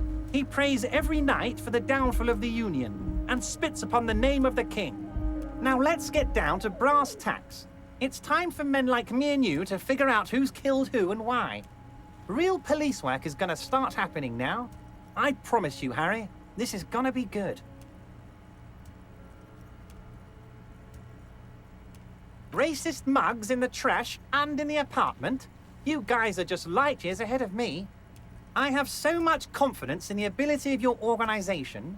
I'm relieved you're doing this and leaving me to do what I do best, helping people, with the power of politics. Yes, yes. Do you think this Weasel is somehow connected to the murder? Oh, no, no, no, no. I don't cross paths like that. All I want is for you to succeed in your investigation. I would never complicate things for you. Believe me, Harry, he's a nobody. Just your basement variety nobody. Can't imagine him being connected to a high-caliber case like this. But he does live nearby. Maybe it's a pedantic weasel. Fascists are neat freaks. If you don't mind me saying so, I feel like a real detective right now, Harry. Am I getting this right? Of course, Harry. I'm not a real police officer. You are. By now, I'm sure you've figured out who the dead man was working for. The bad guys. Wild Pines. Sent to scare us. Another violent measure of the top hats against us flatcaps. Harry, this strike is the culmination of many, many mistakes made by the Wild Pines group. They tried to shut the strike down by sending in armed mercenaries. You mean our victim? A security contractor? Can you imagine that? Workers standing in peaceful protest, united in the spirit of fellowship, and they send hired killers to mow us down with machine gun fire? He performs a motion as if spraying bullets from a machine gun. I'm talking beasts, hardened killers from proxy wars in Yisut, Semenine, Saramoritsa, you name it, they've done it. Raping, killing, burning villages, killing little children for the Senorita Pineapple Company, Harry. Everything they did there, they brought over here. They want to turn Revachol into a third world slum. Honestly, the only thing they didn't do is kill the village elephant. No, Harry, the elephant is metaphorical and so is the village, but the mercs and their brutality are very real. Now, I haven't personally witnessed the brutalities out there. I have the luxury of staying in my container, you see. If I need to go somewhere, they just move my container. Yes, I'm an old man, Harry. My legs aren't what they used to be. They lift my office with that big crane. It's actually very fun. You should try it. But enough about me and my fun container. The killers the company hired, I think there were 3 of them, all hardened commando types. One of them got downright suicidal, getting drunk, violent, a little rapey. Even their own negotiator couldn't control him. That's your boy, the one who likes hanging out and trees. By negotiator, you mean Joyce? Harry, what you need to realize is, we dock workers are not pushovers. We got grit, Harry. This whole neighborhood does. Push us hard enough and we push back. And when we do, we push to kill. Potentially, Harry, potentially. We got arm wrestling champions, rowing club people, ex-coal miners, tough guys, all ready to spring into action for their home base. There's a militant wing inside the Union, a group of people whose duties don't involve manual labor, but peacekeeping in the neighborhood, making sure everything runs smoothly. That sounds a bit like organized crime. They're like you guys. Idealistic people who want to make sure bad things don't happen. And if they already have, well, punishment must follow. Again, that sounds like organized crime. So these idealists killed our victim? One day Titus Hardy, leader of this peacekeeping faction, comes up to me and says, "Boss, socialist democratic fervor drove us to take it upon ourselves to kill this beast that was burdening the land." He probably worded it differently, but that was the idea. Sure sounded to me like they killed him. I gave them 2 weeks paid leave and told them to lay low to avoid retaliation. Aren't you worried we might arrest them for this? Oh, I'm not at all worried about that. These are not the kind of men who get arrested. They're Martinez boys, tough and gritty. I'd like to see the man who takes them in. Besides, I sent my lawyer girl to look after them. How do I know? Let me tell you about these people. That's their MO. It's what they do. Last winter, some poor workers in Terminal E went on a little strike. The company sent in Sediment, a security contractor. The strike was over the workers' right to wear protective footwear, Harry. These guys turn up and start beating people. Tell you what, Harry, I wouldn't be surprised if we got the same mercenary company after a little rebranding. And I'm sure as hell not surprised to see an army of scabs under my gates. So you believe the scabs were organized by the security contractor? You said it. Hell, one of those guys looks big enough to take down that proverbial elephant. Boys like that don't just happen to show up during strikes. That does sound quite unlikely, yes. The big guy leading the scabs at the gate is colossal. Oh, Liz is a bright one. I paid for that law degree myself, thinking it'll probably turn her all fancy. But hell, Harry, she came back a firebrand socialist. Sometimes she scares me with her zeal. Oh, they are simply fine young men, all 7 of them. Exemplary union members. always working to advance their position in the local socialist democratic movement. Core members. Old Theo used to run them, but things really kicked into gear when Titus took the reins and named the group after himself. Gotta love his initiative. Interesting. Who's second in command? They're almost all of them great guys, born leaders. Whatever happened, I'm sure they only had the best interests of Martinez and Revachol in mind. Work with them. Hell, interview them. But don't fight them. They really are just like you. Men who like beer, women, and some order on the streets. But of course, it's the least I can do for my good friend Harry. I'll do it right after we've concluded this talk. You can now go and tell Titus about this. See what he has to say. Also, Harry, here's 5 real. The lieutenant watches you pocket the banknote. He looks a little puzzled. Good boy. A real team player. Now, do you have any more questions? Was it a good talk? I'm not sure we made much headway here. I was hoping we'd bust the case wide open. Heck, I even wanted to tell you what I really want to achieve with the strike. I don't know what happened, Harry. I wanted you to feel like Mr. Martinez. And of course, I also wanted you to find your gun. But it's like I can't completely trust you. Yet. Yes, Harry, it's like I can't fully trust you if you're not a man of the left.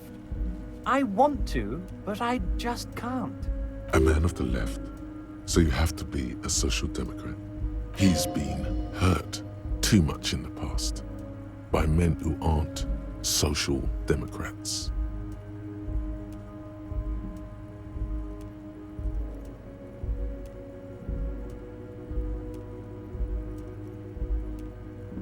Just between us, I don't care for those lefty dinks either. It's all about power, and here's how we're gonna get it. I need you to be my kingsman, Harry. And what would this entail? Once again, I require nothing unethical or illegal of you. You just need to get 2 little signatures on this piece of paper, and then mail it to my accountant in La Delta. He thinks he can force you into his scheme. You can turn this around on him if you accept. I'm glad you asked, Harry. The Union is going to build a modern youth centre in Martinez. It will be righteous. We're gonna get those teenagers off drugs and on roller skates. There's a nameless little street on the coast with some old houses around it. Most people have already signed. I just need 2 more signatures to get this mission off the ground, Harry. On the coast, Harry, across the canal. There's a cul-de-sac there, a little village they're calling it. A gloomy place. You'll find it. I trust your detective skills, Harry. Water drips from the eaves. A woman looks at her freshly tarred skiff. There's a pair of cavalry boots under the fish in the box, and the wind howls like a vicious spirit. They are just gonna have to deal with the construction noise for 6 months, and then they'll be living like kings. Right next to a fancy new youth centre, designed by the best architects from Stella Marie. Is he absolutely sure the tenants won't be thrown out in the street? Am I? Harry, these people, Martinez is the most important thing in my life. I would never let anything bad happen to them. We're gonna build a youth centre there. The value of their properties goes up and kids have a place to play in. I'm looking out for these people, not pulling the rug from under them, Harry. I'm looking out for all of Martinez, not just the harbour. It depends. I don't think what we just got from Mr. Clare was very useful. But, he thinks, it's your call. As I said, it weighs on me heavily. But once we get really talking, well, I'm gonna hand you the keys to Martinez, and maybe even help you figure out who's behind this killing. He's saying as little as possible, as vaguely as he can, deliberately omitting things. You bring joy to my heart, Harry. Such a pleasure to be working with you. Here. You need to get signatures from Isabel Sadie and Lillian Carter. The cul-de-sac is right past the pawn shop and across the canal. I hear there is some trouble with the waterlock, but they should fix it by Wednesday morning. Once you have the signatures, mail this to 13022 La Rocca in La Delta. Then I'll know you're a real kingsman and a patriot. I don't know what that means, Harry. Shady brew? There are so many moving parts in my operation, I can't keep track of them all. You know what? Don't even tell me. Whatever it is, do it. Surprise me. Just one thing. If you can, make it even shadier. He sincerely has no idea what you were talking about. And he doesn't care either. Oh, that's very nice. I haven't gotten around to her yet. I'm very, very busy, you see. I hope you're getting along. One thing I want to make very clear, Harry, is that this is not some kind of union versus corporation situation. Everyone is just pals here. We're all trying to do what's best for Martinez. Don't feel like you can't cooperate with her because you and I are such good friends and I helped you get the body down. And I'm helping you find your gun. I'm not a jealous guy. It's perfectly okay. Even if you've told her everything we've talked about, it's absolutely fine. What do you mean, Harry? Nothing. I let him go. He's an old man, Harry. I wanted him to spend more time with his family. God knows how long he's got left. Harry! I have little people in my organization. I would never call someone a midget. What is this? Honestly, I'm beginning to think you're a midget, Harry. I'm only kidding, Harry. You're not a midget. No one is. We're pals. Vanished? Harry, the woman left her casserole in the oven and couldn't make it here in time for the voting. Oh, did I leave my casserole on? Better go home and check. The election can wait.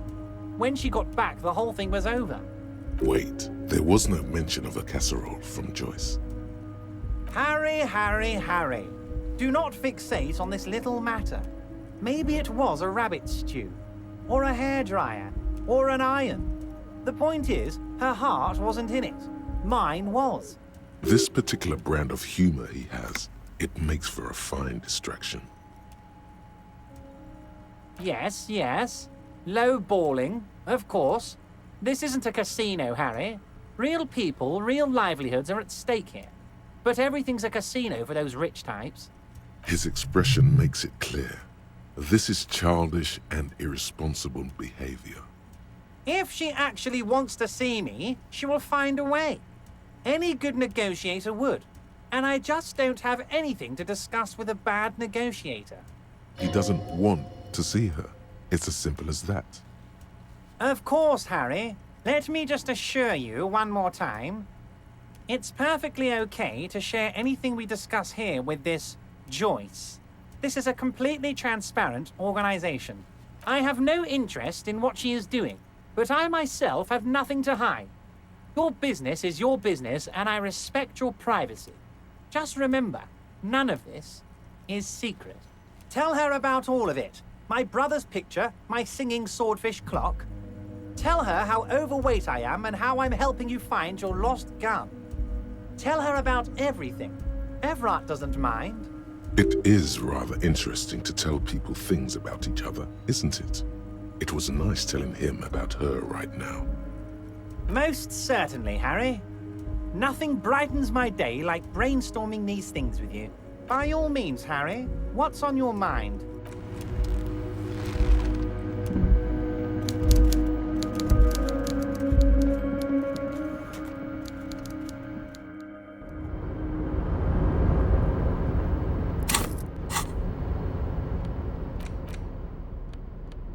Take the legal documents out of the envelope, a 12 to 40 month construction period, and the zoning plan in the addendum. The youth center cuts into the ocean like the bow of some great modern ship. Apparently, it's going to cover most, if not all, of the street and the square between the existing houses. It's 3 stories tall. It's going to be awfully close to the already existing buildings, almost wall to wall, practically integrating them into the youth center. This is either an ominous or cool architectural choice. Hard to say. My money is on cool. Looks like a cubic pyrite. I'm no property lawyer, but it looks fine. I like the print size. They're not selling or leasing anything. It's not a perfect solution, but... How else are you going to build something? It's always inconvenient to build things, and citizens inevitably have disagreements over such construction projects. But there's no other way. There is no loophole. The simple truth is, the current residents are going to lose their street access, and for the next 12 to 40 months, their lives will be dominated by constant construction noise right next door. Once the construction starts, it'll probably take a few months, a year maybe, for even the most stubborn occupants to get tired of living like this. After that, they'll sell their property for cheap and move out. I should have seen it. Evrard probably has eyes on us, but we could try to get other people to sign this instead of those listed. Or you could forge their signatures yourself. By the time he finds out, we'll already be gone. However, we'll need access to the coast before we do anything. Evrard won't believe you got villager signatures if you can't even get to the village. You can try a forgery as soon as we can cross the waterlock.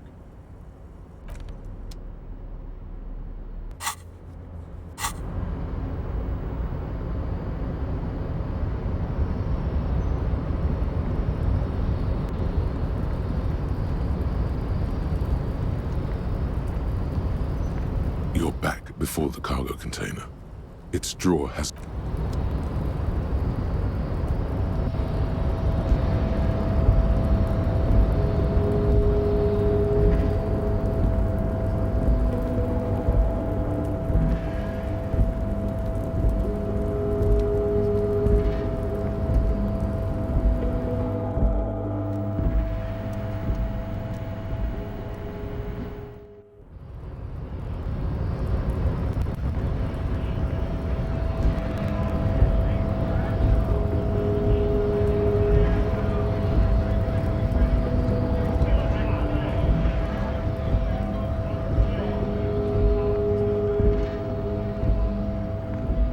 lorry stuck in the traffic jam.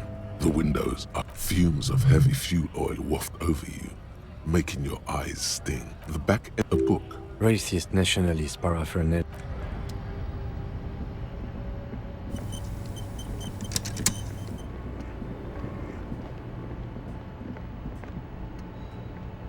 An old monument, a silver plaque. As you look up, you notice something about the statue. There are some odd indentations on the king's chest piece. Something with great kinetic energy seems to have impacted the cuirass, around where the heart is. A bullet? Someone shot him in the heart. Interesting. Okay, I can't see it, but I take your word for it. Well, Martinez is riddled with bullet holes. This place saw a lot of action during the revolution. But the statue is recently renovated, so maybe a joke? Target practice or a political statement? Why not? What this shows us is guns aren't too uncommon here, and people still shoot them, sometimes at kings. The king stands high above you, surveying the bay, mute and indifferent to your sightings.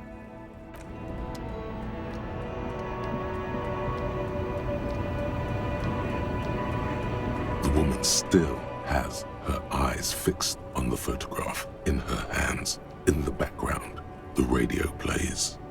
No response. Wait.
The rotting man lies on his side with his eyes looking straight through you. His body is supine and open to intrusion. By autopsy, the lieutenant adjusts his glasses and takes a deep breath. Come on, officer. You know what a field autopsy is. You've done 100 of them. What you do know is, at 18.9 kilometers, the dormant shield volcano, Corpus Mundi, is the world's highest summit, and the failure of the 38 single, Et puis descend, to crack the top 20 was the death knell of disco. But what a field autopsy is, you have no idea. You must have me confused with the Copperpedia. You, sir, you are the Copperpedia. Unfortunately, no.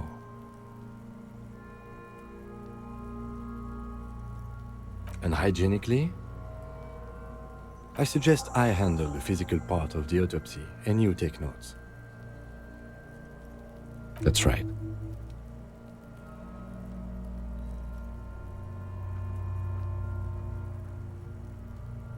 Shoot, Looney Rooney. Come back later, Corporal. I thought we decided to leave it to processing. Let's not turn this into some kind of circus. Damn it. This is turning into some sort of mega puzzle. Okay, so you can sneak out of your room maybe, after he's gone to sleep. The dead man stares in silence as you crack open the ledger. The bright red paper is covered in boxes and lists, describing the condition of his skin and organs in 3 parts. Above those, an 11-field info form needs filling out first. It begins with, "That's you." The corpse is indifferent to your scribblings, just lies there. The next box says, KK57-0803.0815. KK equals Kim Kitsuragi. 57 equals Precinct 57, followed by his date, 0803, and time of arrival, 0815, on the scene. He's indexed the case after himself, not you. That's because he doesn't want to bring up the messy question of your initials. And what would that make the alphanumeric? I do.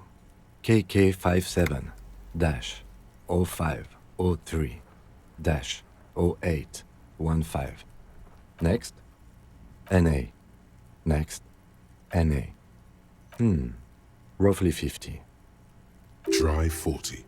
The damage is so extensive, it's better to err on the young side. He nods. Mondial. Subgroup Occidental, as per your observation. The pudgy mess looks neither mondial nor occidental. It doesn't even look human. The next line says, as you read it, you think, that leaves out dark-haired Mesk, Sao, Sarah Mauritian, Kedratic. Lighter skin occidental means this man could be Vespertine, Oranese, Messinian. Those 3 are on the table. A solid guess, Mr. Racial Profiler. Also of note, your unconscious racial profiling machine ruled out Messinian before. Despite all the Copperoonies and Cobos, that leads Vespertine or Oranese. Continue. Fucky, fucky! Male. Pigs can have sex! Naively, the lieutenant does not double-check your notes. We're still going with March 4th, 51. What else? 9.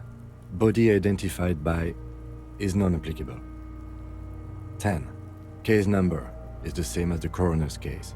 KK57 0503 0815 listens motionless, with the cargo belt still around his neck. Only 1 box remains. None, at least not after the initial examination. interfering with the body's position or wounds post-mortem. They'd have to have incapacitated and carried him over. This man was more than a match for untrained dog walkers. Your central nervous system recognizes this gesture. It's the stations of the breath. Ecclesiastic, religious in nature, a holdout from pre-DeLorean burial rites. It takes him 2 seconds to perform. Then, somewhere in Jamrock North, a small wood shed behind Rosencrantz Row, Lieutenant Nick Feuerbach puts his hand to the chest of a small corpse, no larger than a monkey. It's raining outside, light drizzle.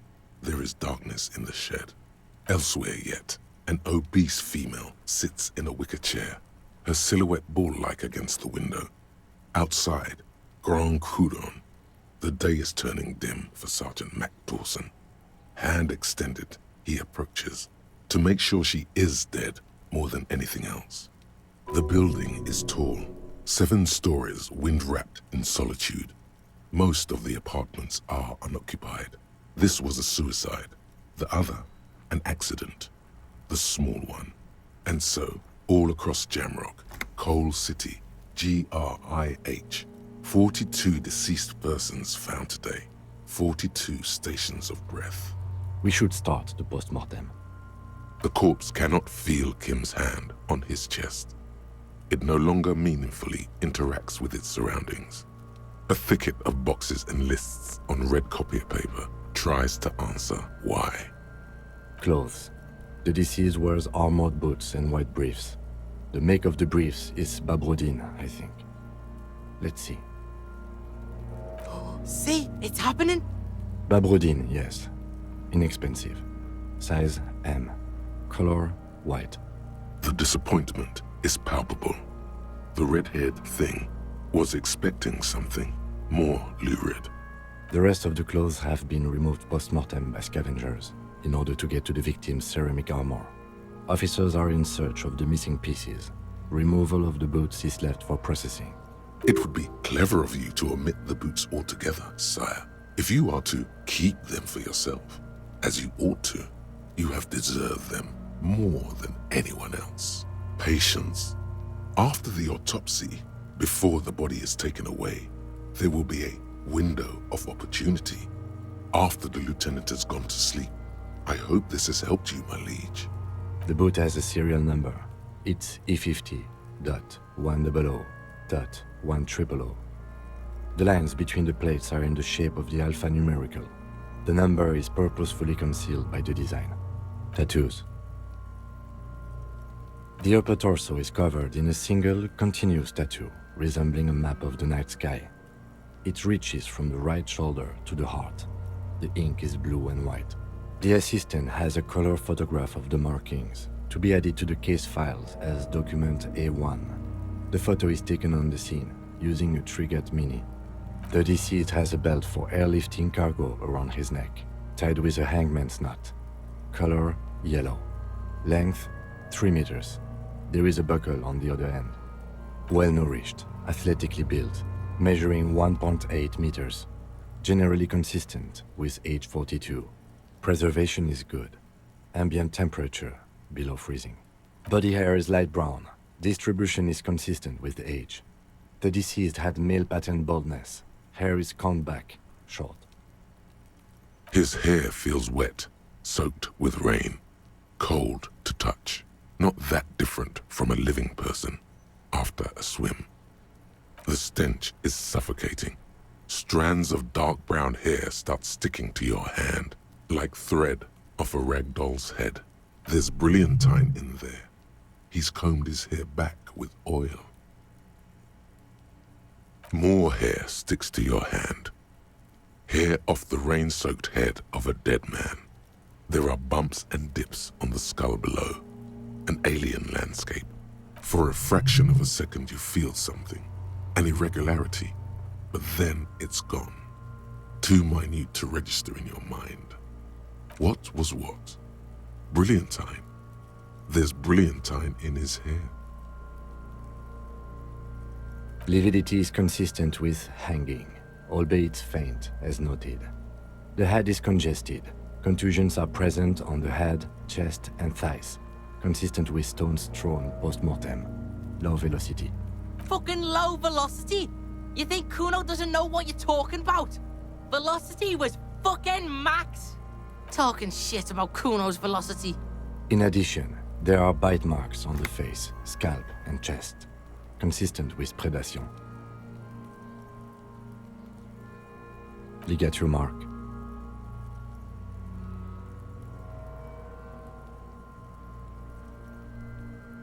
Steel wiring.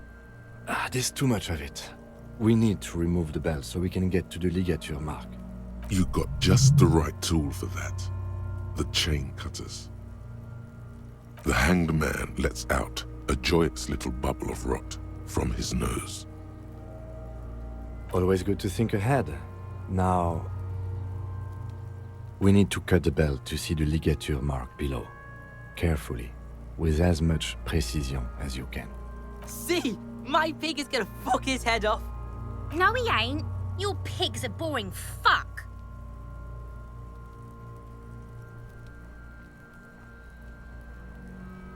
You are? This pig is Kuno's. The belt is equally tight around the whole circumference of his neck, swelling over the edges like white bread rising from the east. The knot is the weak spot. The chain cutters fit in there, steady now, like a flower arranger. 2 cuts and it should come loose. After some deliberation, you sink the cutters into the knot tying the belt together. You squeeze the rubber handles together, sweat forming on your brow. Snap! The knot is slashed. Another cut and the belt falls apart like a flower bouquet, revealing the dead man's neck and the dark red ligature mark around it. The rope rises to a point, leaving a gap in the ligature mark. The suspension point is in the back of the neck. Hemorrhaging is observed on the skin, above and below the ligature mark. The mark is well pronounced, consistent with a drop from 1 or 1.5 meters. Chest is intact, normal contour. Abdomen is protuberant, pelvis intact, genitalia... No! It's gonna happen, see? I fucking knew it! Genitalia is male and unremarkable. No evidence of injury. The dead man's penis is average-sized, congested from the downward collection of blood. The testicles are uneven in length, hanging underneath. The genitalia is greenish. Marbling is present around the crotch. You should touch it. Doesn't feel like anything. Just cold flesh under your finger. Unremarkable and unalive. My pig's so fucking ill right now. Oh, your pig's pretty sick, I gotta say. Back is symmetrical and intact. Upper and lower extremities are intact, but asymmetrical. There are all combat injuries on the right hand, thigh, and hip. In addition, I see smaller, residual scars, too numerous to count, covering about 30% of his skin. From wounds sustained over 2, maybe more decades, dispersal and accumulation indicates long and active combat duty. We have a real museum here. Of battles, wars. Last item, hands. His flesh is cold, icy. Pleased to meet you. Where are you from and what's your name? I'm only fucking with you. I know where you're from. From Cappadocia. And your name is Il Corbo. What can I do you for, Il Corbo de Cappadocia? I did, Kobo. I did. Reminded me of when I was just a small boy, before this happened to my face and my body. You did me a kindness there. We should do this more often. Be close like this, I mean. Hands are clean. No sign of injury from struggling. I was. Maybe I'm just not seeing them. Honestly, this stench is making it hard for me to think at the moment. Ooh. That's all for the external. Well done. What next? Central nervous system. I have nothing. Do you have anything on this man's central nervous system? Of course, there is a moral to be drawn from it. A moral to this story. What would that be? The dead man looks, too, with barely contained excitement to hear the moral of his story. I think that may well be the moral of every story, officer. Good. Musculoskeletal. Purge fluid is coming from the mouth. Not injury-related. Eyes and tongue protuberant. Hyoid bone. Let's see. With his eyes almost closed, the lieutenant puts his hand on the dead man's throat and begins to massage it, gently. A rotting smell erupts from the mouth. Purge fluid runs down his lips, black and viscous. You hear cracks as the lieutenant moves his sharp fingers inside the flesh, like the creaking of an old house at night. Yeah, jack that fucker off! The hyoid bone is fractured. The rest of the musculoskeletal system is intact. Unremarkable. Respiratory system.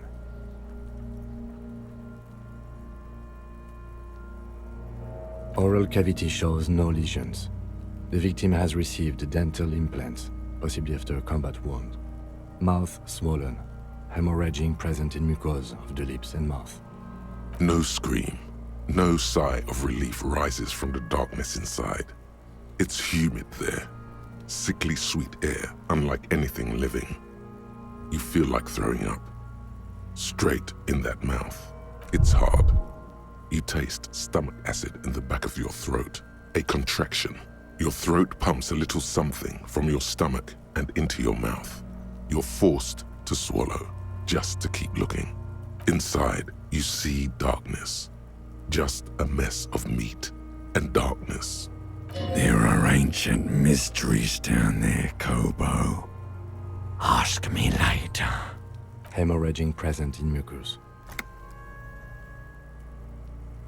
Hepatobiliary, NA.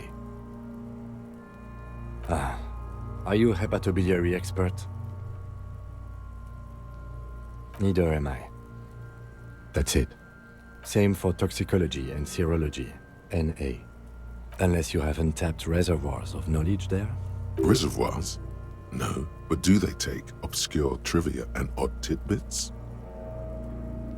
No.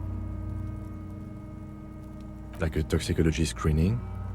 At this stage, I doubt processing will find anything, even if he was brimming with cocaine. But still, you should add a request. Brimming with cocaine. Cardiovascular.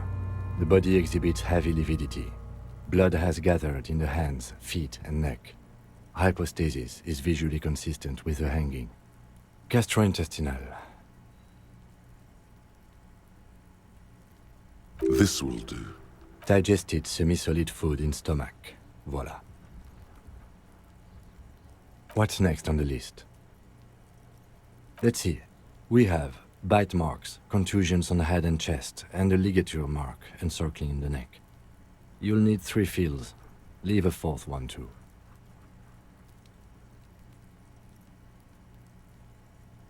Nothing. Just in case. Head, chest, and scalp bite mark injuries. Predation by birds has caused damage to the body. Odontologist does not need to be consulted. And your opinion, officer?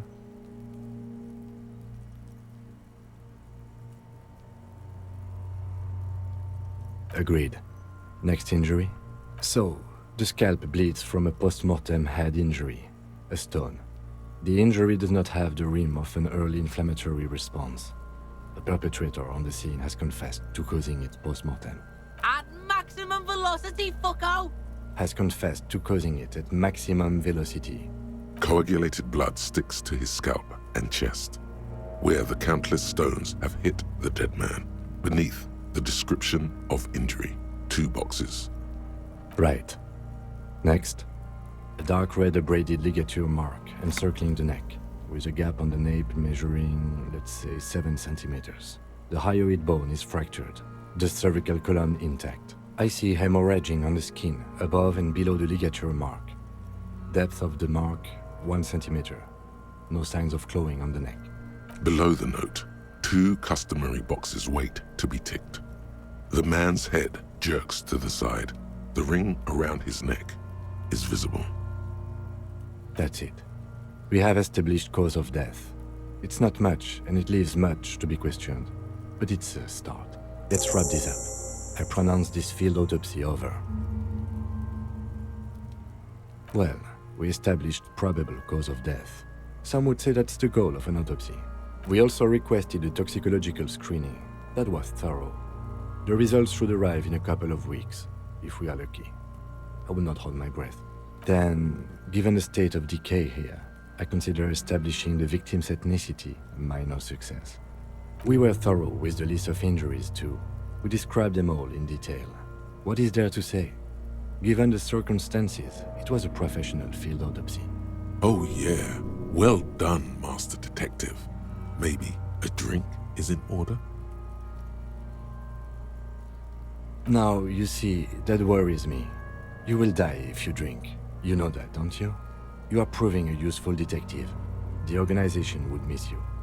I need a copy of that autopsy form. Then I will drive him to Faubourg for processing. You tilt your head, also looking at the corpse. I'm sure we didn't get everything. There's always something.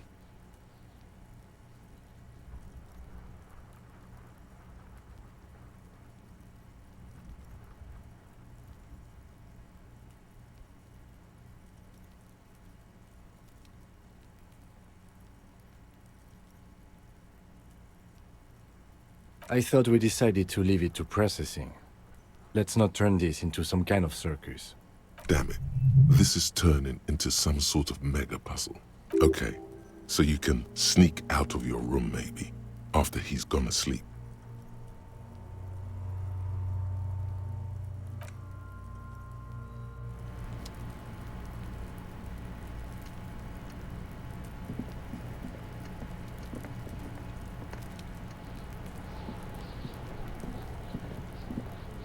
What do you see?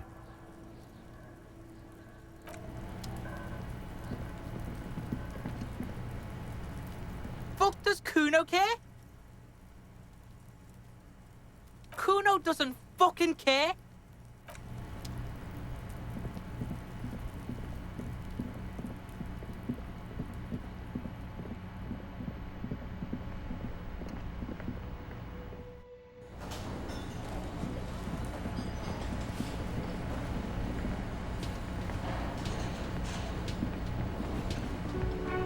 Oh, hello, dear.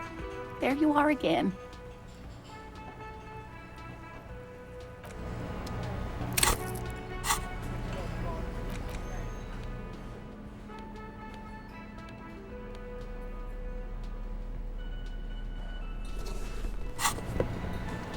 Oh, hello, dear. There you are again.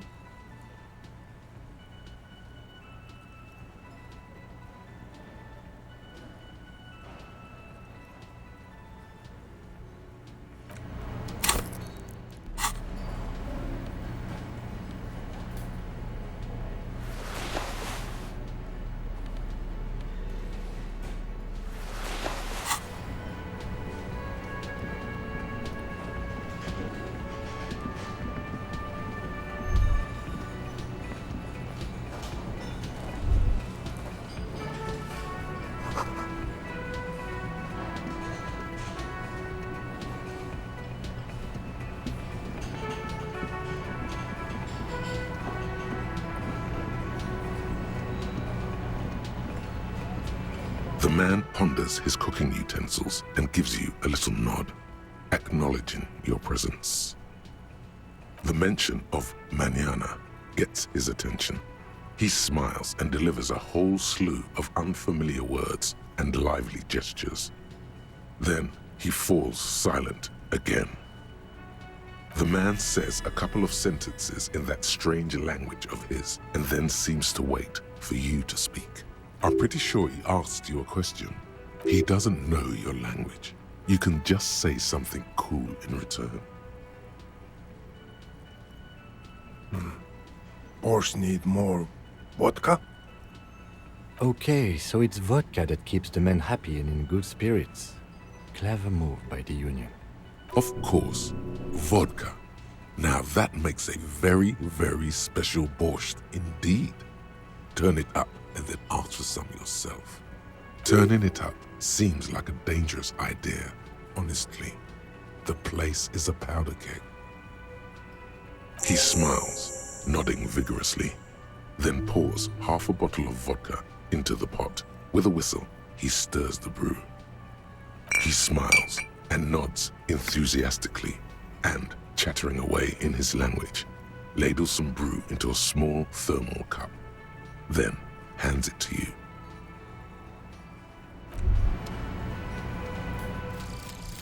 The 15th Indo tribe.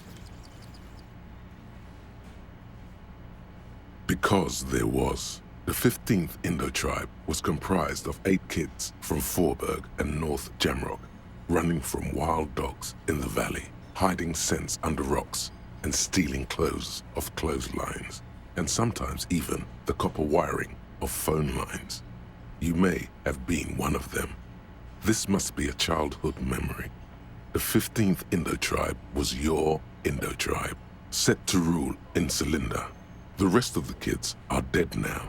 Car accidents and drug overdoses. Only you remain.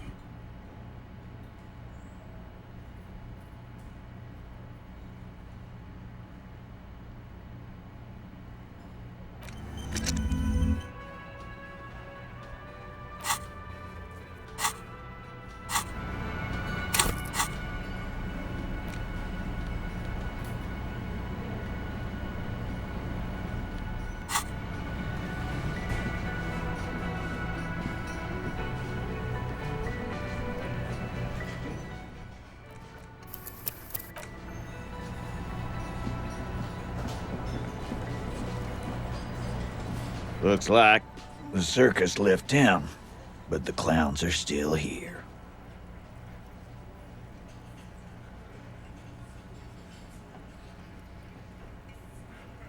Oh, so you went and talked to my mommy, and now she's making me play with you. Is that it, lawman?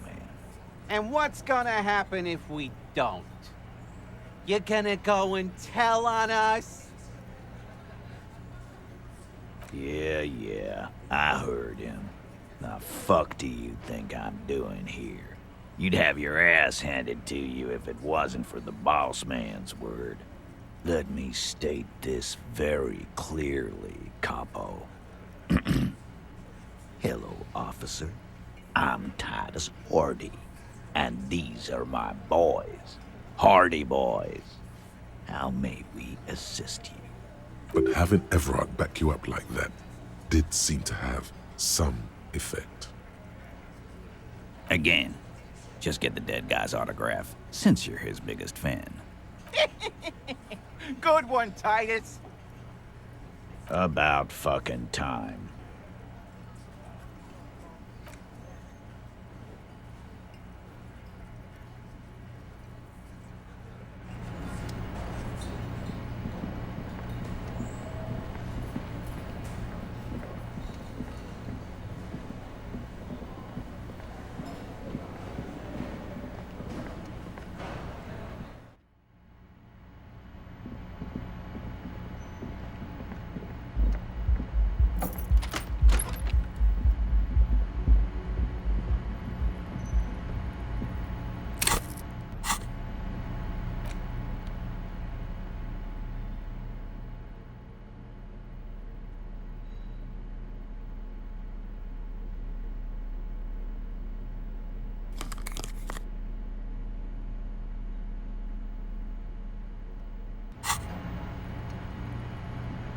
A mirror hangs on the bathroom wall.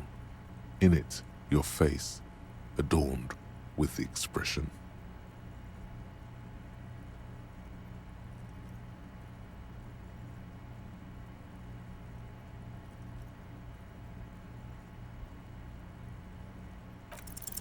It's like something snaps in you, a nerve ending, a thought, a sadness.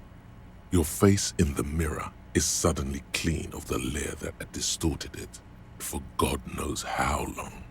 Just like that, it's over. The running gag that your life had become. A sad old man looks back at you